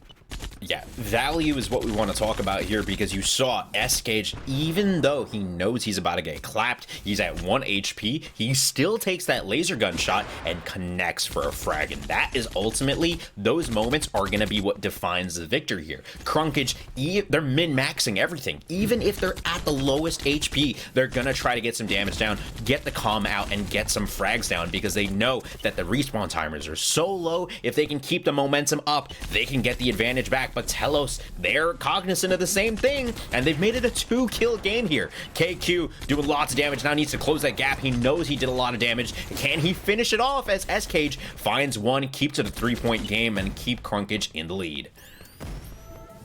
Still a big deficit for Xborg Telos, though. This is a very spread out game. We haven't seen one of these since yesterday. A lot of the time, these teams in the upper bracket, or I guess upper in the tournament, want to play together a lot more. They have that coordination, that chemistry to make a lot of action happen. This time, though, a lot more individualistic plays, a lot more aggressive push-ups, whether it be nerves, mentality, even emotion coming into play. We do get to see Niramino go through the teleporter, nearly takes Lexi out of the sky. Lexi, though, good for the escape, and we see Xborg going back to their usual spot again. We'll have to see if Crunkage can make this work, though. Across the map, though, Niramino's good for one, and SK continues the lead with another to fall. But look at this again. You push on forwards, and M2 has control, but up above is Eska, one of the top dominant fraggers of the entire tournament, against him. And it's just a back and forth again with KQ narrowing the gap. They're in their 30s now. Yeah, this is an important next couple of fights here, because 37-32, this is the catalyst moment. Cage, if he goes huge with the sniper, finds 2, and Naramino finds a 3rd, you're ticking up towards 40. It could still go either way, and that's the scariest thing. It's a 7-kill difference, and we are nearing 1 minute and 50 seconds left on the clock. Crunkage, they need to secure this game now, play super aggressive, and that's exactly what Naramino's doing, tearing it up, finding kills, and M2RK with the 3rd, bringing it to 42-32. It's a 10-kill game. Crunkage are looking strong, man. Yeah, they are unbelievably strong. Crunkage, their whole plan right now is to disrupt the rotates from Xborg. They want to separate each other from the team and ensure at least 1v1s. We've been saying that a lot of the different time, but as long as they keep Xborg running around, taking these opening pop shots, and even just winning raw gunfights like Niramino is, all the more for Crunkage to add up towards 50. They only need 7 more, and with 6 more left in their arsenal, this game soon to possibly end very soon. 5 left now. 15 needed by Xborg. A 10-kill deficit for them to catch up. And again, this could be their final breaths of the tournament. Already a match ahead now from Crunkage. It's up to Xborg Telos to try to find things even to 1-1 to have a chance towards the grand finals, but it may have already been locked out. Yeah, securing those power-up weapons are so important, and just like that, off the back of 2 great shots from Cage, M2RK finds a frag with that machine gun, and now 48-41, 40 seconds left on the clock. Crunkage are just looking for 2 more. Raphael, though, if he has anything to say about it, he's not going to let it go easy. Finding 2 more in a clutch situation. 35 seconds left on the clock. Xborg Telos need 9, Crunkage need 2, and they're taking their way up. 42-48, Telos 43-48, 30 seconds left on the clock. Anything's possible. Oh, no. Keg, it's 44-48. Crunkage just need 1 more. Telos looking for 6 in the span of 20 seconds, and just like that, Crunkage secure the 50th and secure their place in the grand finals. I got a little scary at the very end there for Crunkage, but they managed to seal the deal. They bring it home 2-0, and you're absolutely right, Jim. They're going to be going on to the grand finals soon against Censored. Again, a redemption match potentially, or a revenge match depending on how it goes. We had seen these two go up against each other not too long ago, and to say it was a dominant win would almost be kind of would be an understatement. But Censored, it was the closest they had come to losing, but they won it flawlessly regardless. Yeah, scary. They came to a 1-point game, and for the context here and why we're hyping up Censored so much, all of yesterday they played through round of 256 to top 8. The worst loss that they received was 50, their victory, to 11. That's a statement to make. And of course, today, like mentioned, that Crunkage took them all the way 49-50. Now we're going to get a rematch in the grand finals. And of course, the players are getting locked and loaded and ready to rumble, but I'm scared. The pace of this last match, the last 2 matches, was so much slower than what Censored plays at. It's blisteringly quick. Guess we'll have to get our vocal cords and our lungs ready, right, Jim? Yeah, I am a little frightened, but all the same, all excited as well, because if you guys haven't been enjoying it. You know, it's an arena FPS that's really making a name for itself, combining elements of so many different shooters and putting it into a play-to-earn, free-to-play, browser-based format. It really doesn't get much better than that, Keg.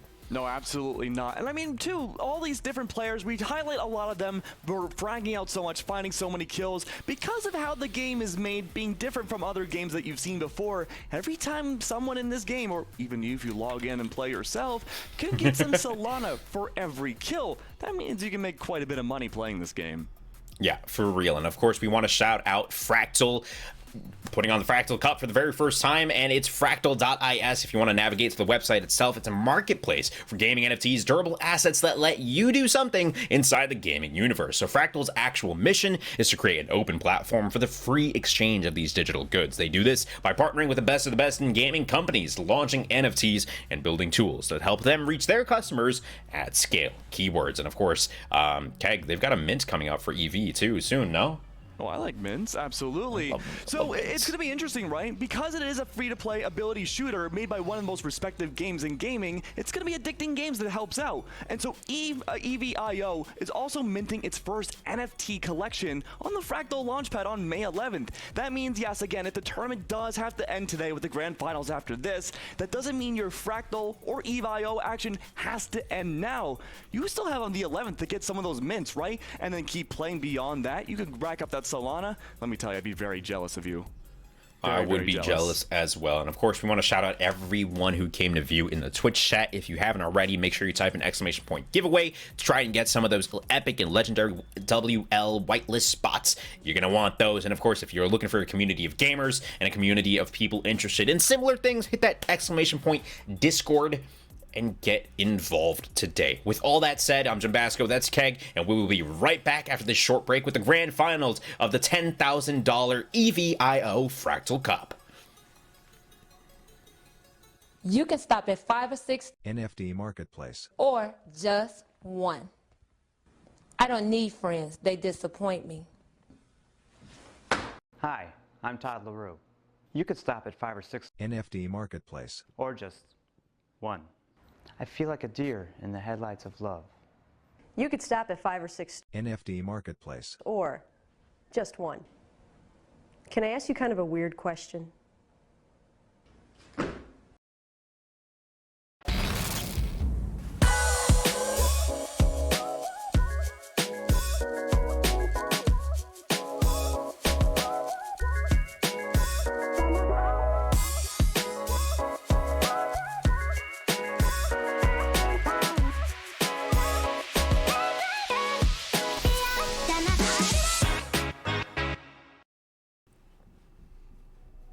It's that final moment, the one we've all been waiting for the Fractal Cup to know who the winner of its very first iteration can be. My name is Keg, I'm joined by Jim, and we're going to see between Censored and Crunkage who can be taking home the lion's share of $10,000 for EV.io's one of their first tournaments ever.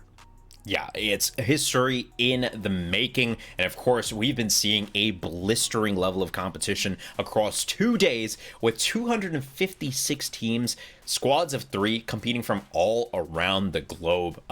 Like you said, $10,000. It's mind-boggling, to say the least. The amount of things, the amount of times that our minds have been blown on stream once again blows my mind, and I'm ready to have it blown again, right? Crunkage taking Censored for the first time to a 1-kill game. Censored have had no problem running through the bracket till then, and now we get the opportunity, the chance of a lifetime to see them back in the grand finals to run it back. Let us know your thoughts in the Twitch chat. Who's going to be taking the victory here? Will it be Crunkage, or will it be Censored defending what seems to be their title at this point? They look dominant, man. They do. You know what? Let's play in the game too. I think Censored is probably going to take it, right? Because I think they've just been having some of the best aim prowess we've seen in the entirety of this tournament. But for Crunkage, I do like their adaptability. I think they've been able to play slow, they've been able to play very, very extensively aggressive, and they found impact doing both. But Censored, again, if you have the superior mechanical skill, that might be a sealed deal right there, Jim. Yeah, I'm excited to see, because the one thing that blew our mind most about Censored was the pace of the game. And so the last two have been a little bit more slow, a little bit more tactical, but you're also seeing the gun skins on the side of Censored. And these are things that you can also equip to your character and start earning with your NFT skins. So if you want to find out more, head on over to ev.io and fractal.is, hit the exclamation point Discord in the chat and get informed today. But just like that, we're talking about pace, 30 seconds in, Censored at 6-2. Pretty par of the course of what we were expecting to see for the grand final. Censored, they've been going for the same strategy every single game we've covered of them today, and they don't seem to be letting go of the brakes at all. Though that being said, though, there's not much defensive positionings, of course, from Censored. That doesn't mean Crunkage is holding in that same spot. We saw Xborg Telos doing the same. It's loose, it's spread out, it's much more 1v1 centric again between the gunfights. There's not a lot of team-wide coordinated plays, at least yet. And Censored, they can take advantage of that, Jim. They can get a 6-kill lead over Crunkage because they're able to play in that looser style and disrupt Crunkage's teamwork, their coordination. So good from the side of Crunkage. They know, I mean, from the side of Censored, rather, they know Crunkage want to play that opposite side of the map. So what do? They set up smokes and they hunker down on the other side. So instead of forcing Crunkage, or rather playing Crunkage's game and going where they have the clear disadvantage and not having the high ground, they're like, why don't we just set up with the lead over here? You're gonna have to come to us and we're gonna win these fights. Censored, what great tactical gameplay there. And if they can match it with their mechanical skill, which we're seeing time and time again, Censored 15-9, they are looking good. Oh, they're always looking good, but again, I like what Crunkage is doing too. They're trying to play that same style as Censored, but they're doing it in their own way. More smoke grenades going down, they have disrupted line of sight, and Nizin especially too. Remember that marksman role, taking down Naramino, a lot of utility coming into play, and Nizin, a fantastic job of getting that double kill as well. Shuts down Eska, who we said was one of the best fraggers of the entire tournament. Nizin once again, good for 2. The teamwork right there. We've been seeing Crunk use this Deagle to huge effectiveness, and of course you've got Zeno running it down to get in their face, and of course Nizin from the back line with the laser cannon, and of course SK just trying to use it 2, finds 2 in a row, and Naramino finds a 3rd there. But just like that, Censored, in the midst of all of that commotion, find a 10-kill lead. Now with 5 minutes and 15 seconds left on the clock, let's see how Censored play this out. Tracking in midair, great couple of shots. 24-16 though. M2RK closing the distance. Trying to find the last one there. Nizin though, just good for 2 in this corner. M2RK inevitably cleans him up, but Censored maintaining a 10-kill lead. 10-kill difference now, a true one, 29-19. A little bit of a slower pace than we had seen at the beginning of the game. Now they're reaching around the halfway point of the first match of the best of 5. Censored, still up by 10, haven't let go of the driver's seat just yet. That being said though, down below, Crunkage are trying to find that aerial advantage below the players on the ground, but they're not able to convert those into kills just yet. Now with 4.5 minutes left on the clock, 32-22, still in the lead. There's not a lot that's been really happening, though. Crunkage, it's their time to make a move, but they're holding on tight and waiting to see what happens next. But the long-range fights are working out way too well for Censored side, and Crunkage, they're suffering in the process. Though there is too good for M2 and SK, they do get shut down. It's nearly a squad raid from Censored side.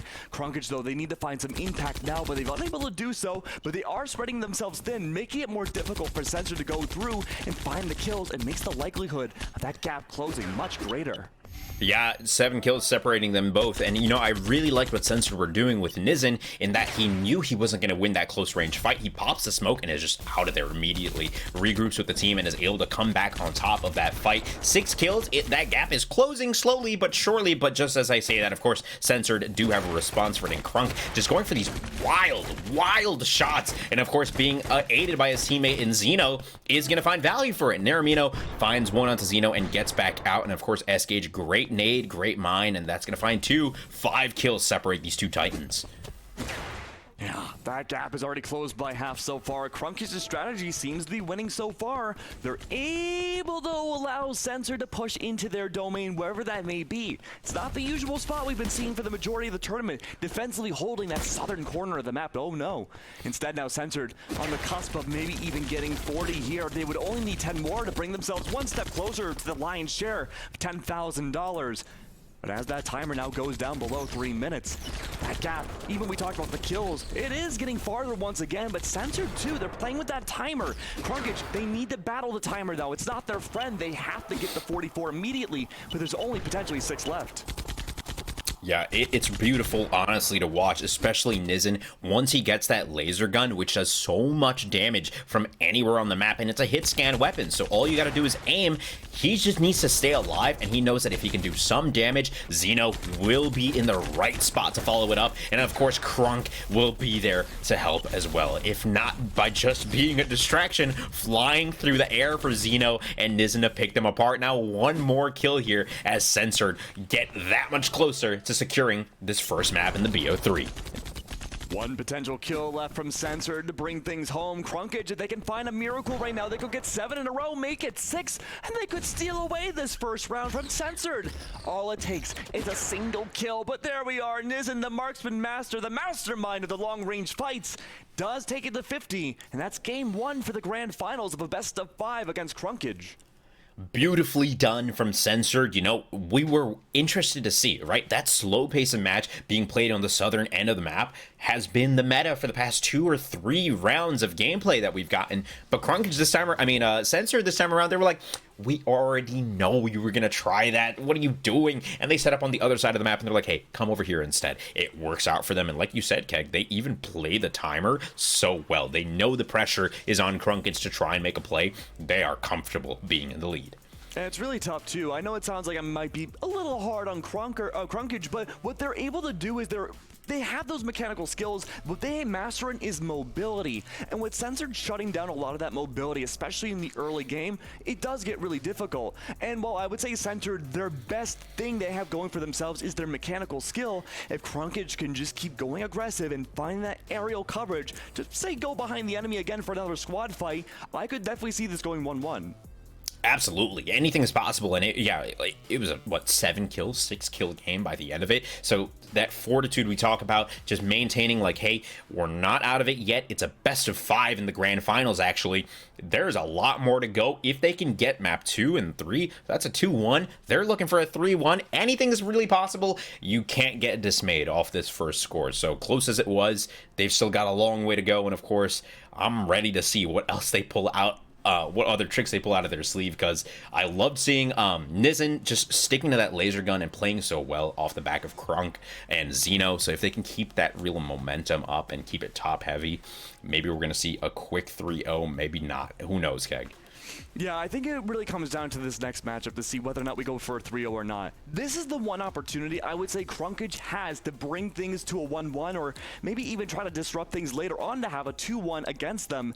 But Censored, again, they've been able to hold on to these advantages for so long. If Crunkage, though, can find this next round, they could be good to at least find themselves maybe into that map 5 or map 4 against themselves, right? But again, it comes down to that mobility. It comes down to disrupting whatever Censored have planned. As long as they can use the mid side of the map more, play around with the smoke grenades like we had seen in the mid game last time around, this could still go 1-1. Really, anything is possible. And of course, if you guys want to get more involved, head on over to ev.io. It's free to play to earn FPS, browser-based shooter. There's a lot of keywords there, but keywords are keywords for a reason. They're important. And of course, hit that exclamation point Discord in the Twitch chat to get connected with a group of friends and start gaming. But with that said, we do have the second round of our grand finals between Crunkage and Censored, with Censored currently in the lead, but not by much, winning that first game 50-44. 8 minutes back on the clock. Let's see how this one plays out. And remember, when we had seen them in much earlier on in the upper bracket finals, we had seen a game go 50-49, with Censored taking that 50 mark and Crunkage only going down by a single kill. It's not impossible to think that Crunkage could even it up here. I certainly don't think so at all. But again, they have this early advantage. They have to keep this advantage, Jim, for the entire game. Let's see if they can do it. Crunkage, the pace, it really does vary so much. You know, they keep it speedy, they keep it slow and tactical. They've got the ability to flip between them, and Crunk now mid-air. Great shots, supplemented with Nizen. It's a tied game, just like that. And we talk about keeping the lead. It's hard when these guys are flying through the air at you at Mach 2. What can you do with a deagle in hand? It's 7-7. Censored. They want to end this one, and they want to end it quick. The pace is awesome here. 8-8 though. It's nobody's game to win just yet. Crunkage do take the lead, though, and again, this is a really positive sign. There are a lot of trades, though, and especially holding that small corner. It's not the 25-19 corner. This one has a teleporter from behind. Crunk, though, is surrounded in a 2v1. He's soon to fall, and M2, really good to find the double kill and a full squad wipe against Censored. Just like that, flipping the momentum on its head. If you can get that team wipe, you can get good. Oh, that is unlucky. Decides to go for the suicide there instead of waiting for the regen on the health. Cage goes down. Censored in a bit of a good spot here as Naramina closes the gap. Crunk finds 3 great shots at close range there. That's that marksmanship really paying off. Crunkage, though, returns with a mind kill. 14-11. Smoke's going down, keeping it tactical, keeping it quick. Oof. These mines, man, have just been brutal for these guys. I think that's another big advantage that Crunkage have had over other teams, is that they're playing around their utility more than any other team we've seen in this tournament. They're finding mine kills, grenade kills, any kind of kills that you're looking for, but mostly with just utilities. That being said, though, Censored, the entire board goes in their favor. A Reckless coming through from Censored, though, won't stop things for too much longer. Though it only evens up once again 17-17. Crunkage have found their adaptability. They've downloaded the style that Censored likes to play, and they're keeping this still a little bit afloat for them. But that being said, though, Jim, this might get a little hairy. 20-17 with 5.5 minutes left on the clock. If it keeps going at this pace, we might be looking at... Oh, okay. Okay, Eska, very nice. Yeah, we could be looking at a tied game again. Yeah, it's very possible. SK's great sequence there with the hand cannon, with the deagle, and now with the sniper. I am scared of this guy, man. He can hit these shots no matter where he is, and with the help of his teammates in Naramino and Co., they might just put a round on the map. 23-17. That gap is getting opened up. 6 kills separating these two squads. 24-18 now. Big lead from Crunkage here. Still plenty of time left. Things have really accelerated, I suppose, for a while. That being said, though, look at this again. Individual plays coming through. Xeno's trying to find a lot of impact early on here, but as it keeps trading on through, the gap for Crunkage only stays above, but doesn't get any wider. As gets soon to fall in the hands of Crunk, though, after taking down Xenocidal, it's just back and forth again. If this keeps going, Jim, Censored, they'll be able to find some fragability, but they won't be able to take the lead back. That means Crunkage, they're always around each other for that tradability. They're allowing Censored to push into themselves. Yeah, it's really scary, honestly. Censored closing that gap to just 4 now, but Crunkage playing so well around the map's geometry. 4 kills still. It's even across the board. Cage so good with that deagle, man. Even at range now, waiting for his HP to regen, and of course is gonna go for the suicide there to not give up a point. 32-27, and it's not an awful move. Picks up the sniper as well, so plays off that spawn. Phenomenal from Cage. Now with the resources on their side, can he land the shot? No, he's gonna miss. Uncharacteristic for him, but looks across the map as Crunk finds one, connects on one mid-air and trying. Wow. Wow. Okay. Very, very nice. Yeah, Crunk somehow comes out on top in that exchange. I don't know how he does that one. I told you, our little older zoomer brains can't handle all the plays happening right here. Though we do talk about that, though. Censored are closing that gap once again. The 3-kill differential, 3 minutes left on the clock. And Crunkage, as long as they can keep finding these trades, that is their solution to their problem. I had said this would be the one game out of all of them in the best of 5 where Crunkage needs to win in order to have a chance to win that 10,000. But now could be the chance for that to come into fruition. They need 12 more to bring things to a 1-1 scoreline. And Censored, they're having a difficult time trying to find a way to get a squad wipe. They're unable to do so. But as I say that, Crunkage again takes down yet another. And they're just running around. They're pugging it out. One inside mid, playing directly. That's another to fall. Crunk was good for 2, but he was traded out. And now on 40, his Censored now can stop it at the 40 mark and tie it up there. It'll be a battle for the 10.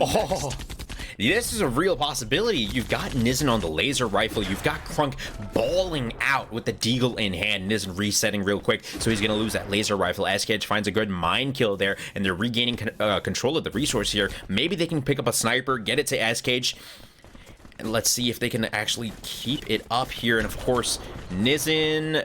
Oh, great. Is Xenocidal finding 2 off the back of that damage. Crunk finds a 3rd, and just like that, Censored into the lead.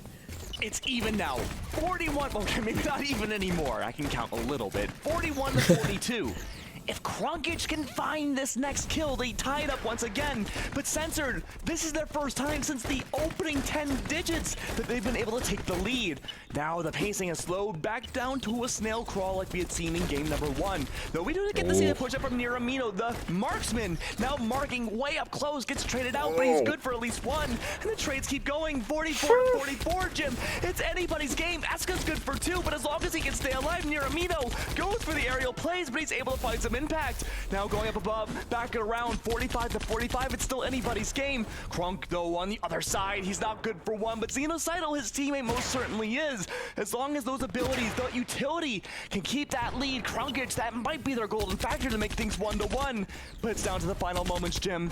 A minute left. SK, really good job. Resets at the very last second to not give over that kill. He knew he was low on HP, and Crunkage taking a 2-kill lead here. Naramino finds a second with a minute left on the clock. Crunk closing it to a 1-kill game. Crunkage are looking for one more. And just like that, in the last second of the match, they find it. 50-48. Crunkage are going to a map 3, man. Crunkage had played a lot towards mid. They played aggressive, and they found that lead and very rarely lost it from the beginning of the game. Those were all the things we wanted to see from Crunkage in the second game, and they pulled it off in spades. Was it close? Oh, absolutely. But this is also the one time we've seen Censored lose a match this tournament. That means now they're no longer invincible. Those dents in the armor that have been made from so many more teams before Crunkage has finally had its first crack. This might mean now we could see a much more competitive grand finals. Yeah, you know, for a long time, Censored were fighting back from a deficit and eventually found the lead, but not for long. Crunkage came back with fire and fury and took it back at the very last second. Yeah, they're handing them their first loss all weekend long. For it to be in grand finals, you've got to be a star-studded team, but like you mentioned, their armor has cracks in it. It's beginning to crumble. Can they continue this sort of domination into the third map? Can we go all the way in this best-of-5 series? I'm not sure anymore where this series is going to go, but I know Censored have their work cut out for them moving forward. We're getting closer and closer to being guaranteed all 5 matchups here for the grand finals. Again, a lion's share of $10,000 being distributed, of course, for the majority for that first place slot, but I think it's comfortable to say, regardless of what our predictions were, what your predictions were in chat, it could be anybody's game, and I think that's what makes it the most exciting part for the Fractal Cup. Yeah, I think that is, and of course we want to see your support for the teams that you think are going to win. So if you think Crunkage has got it, spam it in the chat. If you think Censored has got it, spam it in the chat. I'm sure they're watching as well and could use your support. And if for anybody that wants to get involved in the TDM action, head on over to ev.io. It's free to play, it's browser based, it's play to earn, and it's got so much diversity in weapons, maps, game modes, and it's got the gunplay that you would want. So head on over to ev.io. Plus, they're doing a mint on May 11th for their first NFT collection on the Fractal Launchpad. If you want to learn more about that, fractal.is/EV. Lots of good stuff. We're living in the future, man. Isn't that crazy? We were little kids, what, 10,000 years ago? We were never expecting anything like this, but here we are in the future, and it's super cool. It is cool indeed, and of course I'm glad that we've got this sort of arena FPS action ready for you all, because it's been nuts. And with that said, we're gonna head into game 3 of this best of 5 grand finals in the Fractal Cup EVIO $10,000 tournament, man.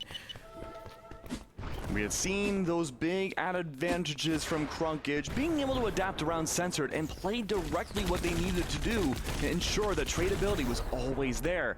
That Censored, though, different story than we had seen in the beginning of the last game. They take a dominant lead over Crunkage, and while they're close to evening that gap once again, Censored, though, they have to play that equally loose playstyle. They have to show why they can be mechanically better, and Xenocidal's almost proving that immediately with Crunkage's side, though. He was able to go through those tiny cracks in the beginning or at the top of the stage.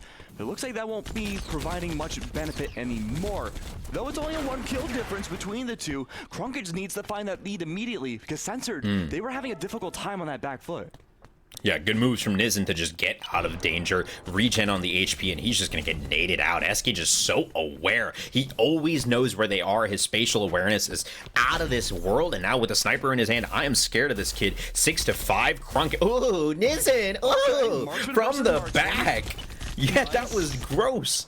Oh, and he's good for a third, too. Great job, Nizin. Taking down the entirety of the squad while Crunkage falls, but they're respawning very soon. That being said, though, this is the prime time for Censored to really take this to a 2-1. If they can play around the respawns of Crunkage and make sure they can never find proper footing, they have to stay behind. They have to be confused and uncoordinated for the majority of the time.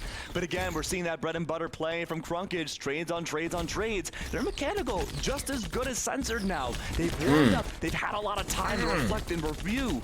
And now is their chance to try to bring this back, but they're behind by 5, 6, 7? That is wild. Nizin takes the shot, gets closer to the enemy to provide a distraction. Xenocidal finishes them off, and of course Crunk in the back line. Just so accurate, time and time again. 16 to 10, like you mentioned, they are opening up that gap. 18 to 10, Xeno, Nizin, these guys are unstoppable, and this combo of weapons off the bat that they've got is so good for them. Now, there's no tactical timeouts in EVIO. There's no chance to go for a reset, just kind of take a breather. You don't really see that in arena shooters like this that often, but it's kind of something that Crunkage needs right now. They need to reset themselves, kind of get their pages on the same book, because Nizin, I don't even know what that icon is. He hourglassed Father Time, came through the bullet, and took down another one.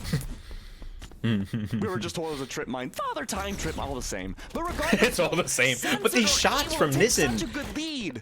Yeah, and this is a gun you spawn with, ladies and gentlemen. So if you're accurate, if you can hit your shots, and you've got teammates that you trust to finish off those kills, you will be big chillin'. Nizin in the back line, with his dynamic duo of Xeno and Crunk up in the front. Oh my god, this guy's a turret. They're literally just, yeah, flying into his eyes. But that's why the smoke grenades are in this game, though. And we had seen that between Crunkage and NFT screenshotters. They were able to hunker themselves down. They used smoke grenades to deny these lines of sight for the marksmen, just like Nizin, who isn't able to shoot any out of the sky. Crunk is there for the ground forces to take 2 out instead. But again, no smoke grenades. We had seen so much utility come out from Crunkage, and they had that lead last game. Where's the utility? Yeah, and we want to just inform you all, everyone watching, that this is a best of 5. It's 1-1. Censored taking the lead at 33 to 15. This is the largest lead we've seen in the grand finals thus far.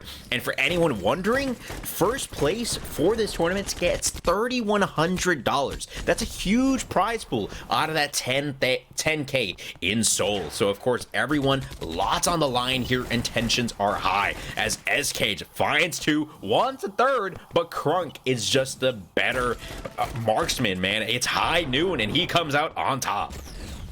15 score differential, though. Yuramino is good for 2.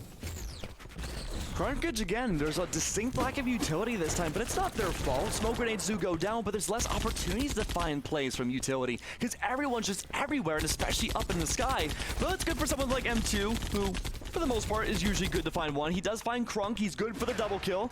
But that being said, though, he does surround at least yet another. Nizin soon to fall. Oh, never mind, Nizin's able to get away. That's huge. Yeah, Nizin just time and time again makes himself such a good distraction, and he's someone you have to deal with, because if you don't kill him or try to chase him down, he's just gonna rip you apart from afar, and then have Xenocidal, like we're seeing, come in, blow your face up, and leave again. So Nizin is a issue. He's a problem. He's a rat, and these smokes are providing so much cover for him to get out, in and out of danger. You'll love to see it, and of course, Censored now expanding that lead, 42 to 26 with 3 minutes left on the clock. This is looking more and more difficult for Crunkage to make their comeback here in this game 3. 42 to 28, like you said, Jim. It's looking very good in Censored's favor once more. Their strategy hasn't really changed between the last 3 maps. They're definitely playing away from Crunkage, avoiding utility, playing to their strengths, which I think everyone can agree has been these long-range fights. And instances like that, though, tends to prove me wrong. Crunk good for one, Xenocidal good for another themselves. But up close and personal, too, Yuramino's going to prove me wrong yet again. Back and forth between everybody. I love the style play that Crunkage want to go for, but Censored again, those long-range fights, keep an eye on it there. 45 to 31, it's coming close to an end. And the way they triangulate and hunt the enemy team like a pack of piranhas is frightening, because you've got Xenocidal always on the flank with this machine gun, and so he's going to tear you up. And if Xenocidal's on the flank, that means Crunk and Nizin have been tearing your life bar up from afar. So it is maniacal, it is diabolical, and Censored are 1 kill away from heading into game 4 here with a 2-1 lead. Down to this, though. Everything's gone to a grinding halt.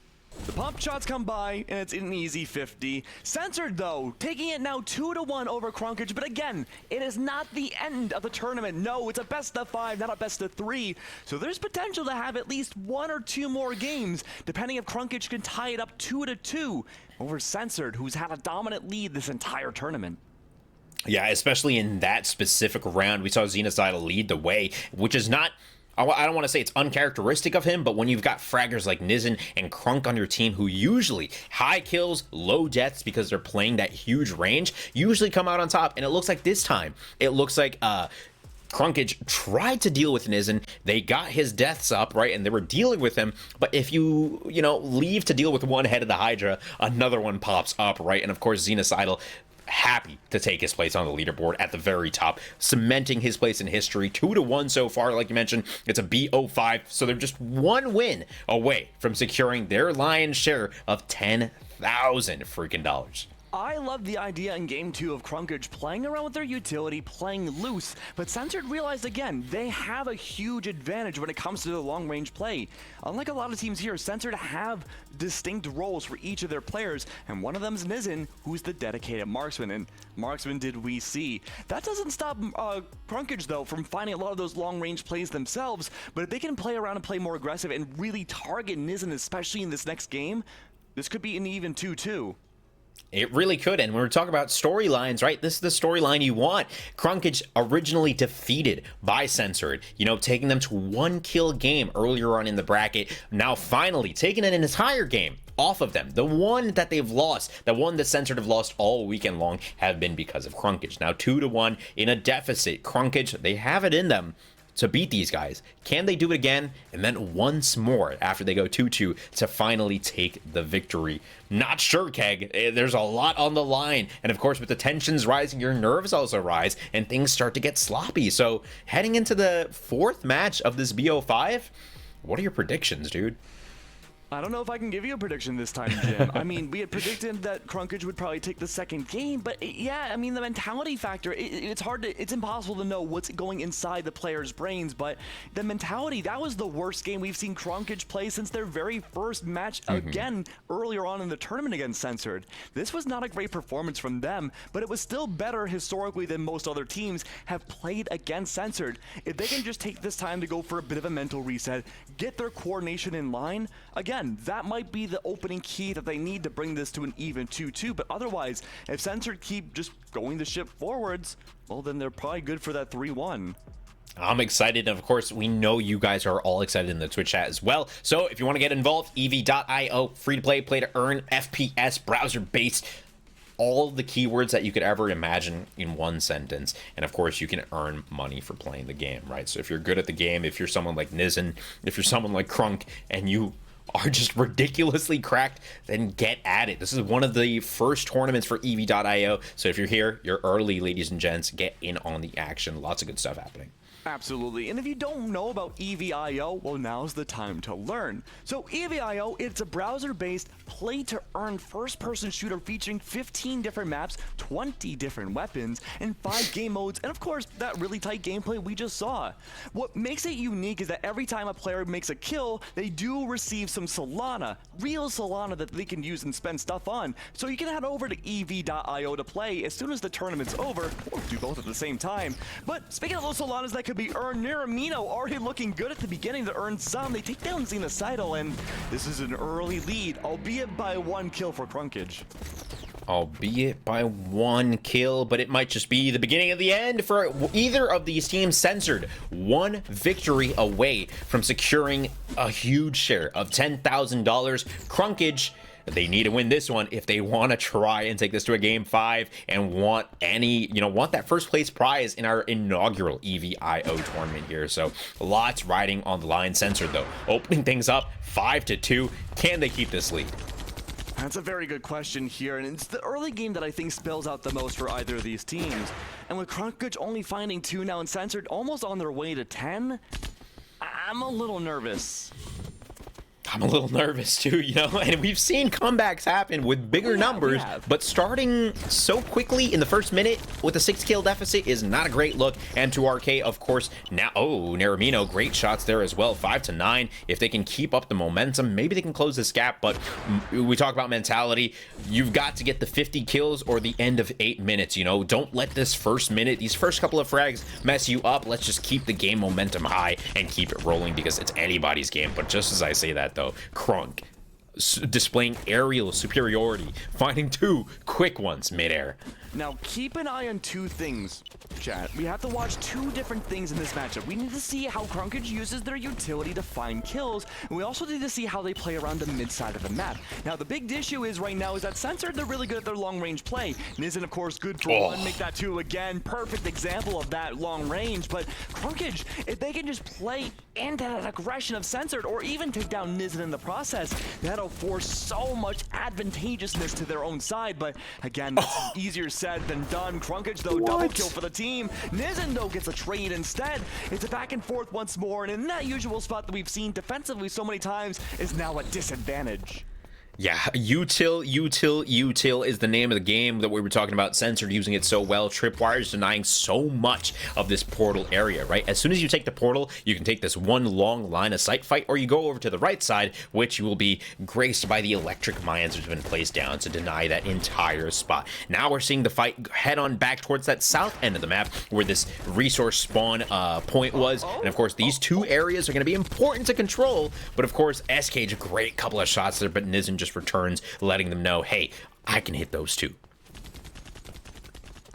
This is an actual war between 2 very core, tactically advantageous spots, but from behind, Eska is trying to find a double kill from behind. He's good for 1, playing a little cowboy action there, taking down 1 in the process, but this other kill might be a little, well, maybe not so much difficult. SK is good for 2, M2 good for 2 as well, and even if it's a 10-point deficit, Crunkage are trying to find that engine to keep the whole caboose going at this point, but they're struggling to do so right now. And you know, we mentioned the tripwires from before. That's a big struggle, denying all the mid side of the map. It's only leaving Crunkage to play with these core defensive areas, and let me tell you, that is not going to work well environmentally for Crunkage in their positioning.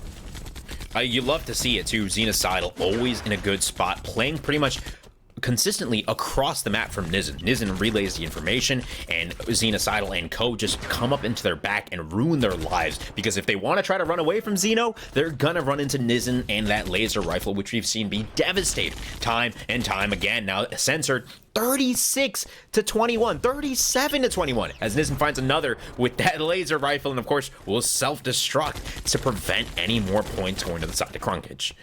Nizen has been the true MVP of these last 2 games. That long-range play, I know, we've been hammering home to death, but that is stopping Crunkage completely in their tracks. They're unable to maneuver themselves around, and even when Nizen does fall, guess who's on the other side? It's the rest of Censored to come through and clean up the rest of the job. Now, with that being said, though, we're at the 41. This could be the very end. Yeah, you love to see it, man. Very, very end here. Censored, 43-27. Looking to find those final impacts. I don't even know how Crunk is in the air for that long. He has an air balloon or something on his back. Look at this. It keeps going through. 5 potentially left. The mid side of the game. Eska in their favor takes down Nizen. This could be the chance. Crunkage before the respawn at least find a few more. But with 4 left, it's looking less and less likely. 3 minutes left on the clock. M2's good for a double kill, but is that gonna be what it takes to bring it home? Nizen's good for a double himself. And it's at the end here, 48-33. We could very well soon have our new champions for the Fractal Cup. 49-34. All they need is 1 more kill to solidify the lion's share of $10,000. It's Censored who bring it home. Beautifully done from the side of Censored. You can see that kill spread across the map, 18, 17, and 15. That is even across the board, and we've seen these guys just completely hunt down Crunkage like a pack of piranhas, a pack of hungry sharks that smell blood in the water, and that blood is $10,000, and that share, Keg, I can't believe it, man. Congrats to them for being the first ever victors of the Fractal Cup in EVIO. I mean, hopefully the first of many. This has been fantastic to see. And Censored, a great job through and through. But of course, we have to give some credit to Crunkage too, right? They played so great through the grand finals. And that was their attempted redemption match too, right? Yeah. There's a history and a rivalry, I think, developing between these two teams for future tournaments. Yeah, it's going to be great to watch. And of course, for everybody that tuned in today, shout out to you. You guys are the real MVP. If you want to learn more, ev.io, fractal.is, and of course, just get involved. Exclamation point Discord in the Twitch chat. Get involved, make a friend, play some games, play to earn. It's all the good stuff, Keg. Absolutely, and while that might be the end of the tournament, it might be the end of us casting too. I'm happy to say the fun's not over yet. Right after this broadcast ends, head over to ev.io/CG to play Team Deathmatch yourself. That's evio/CG. Here you can earn epic and legendary whitelist tokens for the mint coming up this Wednesday at May 11th. And again, thank you so much for coming by, everybody. The teams were amazing. Jim, our first time working together, you have been amazing as well. We gotta thank our producer Rose as well for doing an amazing job keeping us all entertained between the games. All good stuff, of course. Great 2 days of competition. Globally, we've got 256 teams of 3. That is mind-boggling. And if anyone's asking about the future of Play to Earn games, this is it right here, Keg. So, you know, a great weekend. It was an honor to work with you, honor to work with Rose, and thank you guys so much for showing up in the Twitch chat. Keg, any final words before we head out? Oh man, I just can't wait for the next Fractal Cup. I think I'll have to join everybody by going and playing some TDM right after this. I have the itch now. I have the itch. Got the itch. The arena FPS bug is back, baby, and it's back in full swing. So once again, shout out to everyone involved. Thank you so much. It's been a blast, and we will see you all next time.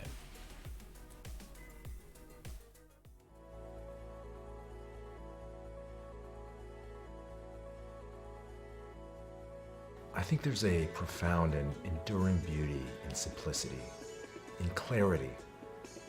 When we think of the Fractal F, it's so much more than just a pink F.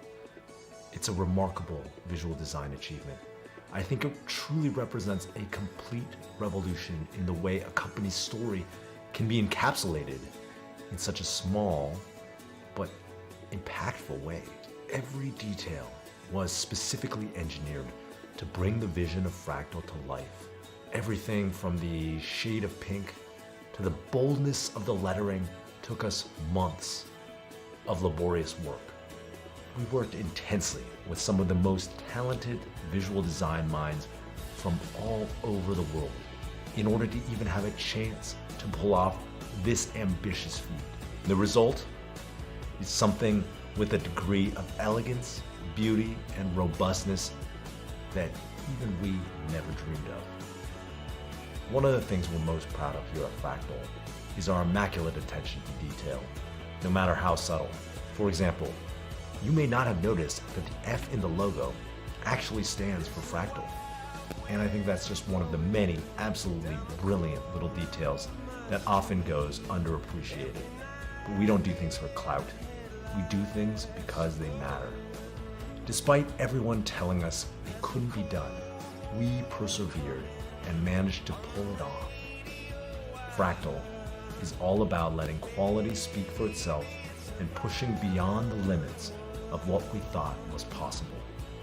What we achieved here, I don't think anyone has really done before. This is what Web3 is all about, and we're leading the charge.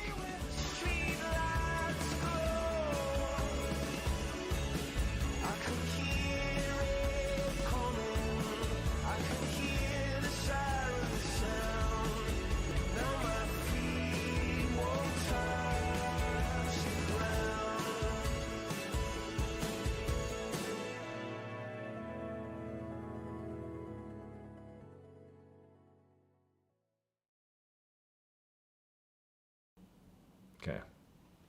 Pretty good? Yes, you really deadpan the good ones that matter. Right.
Cup.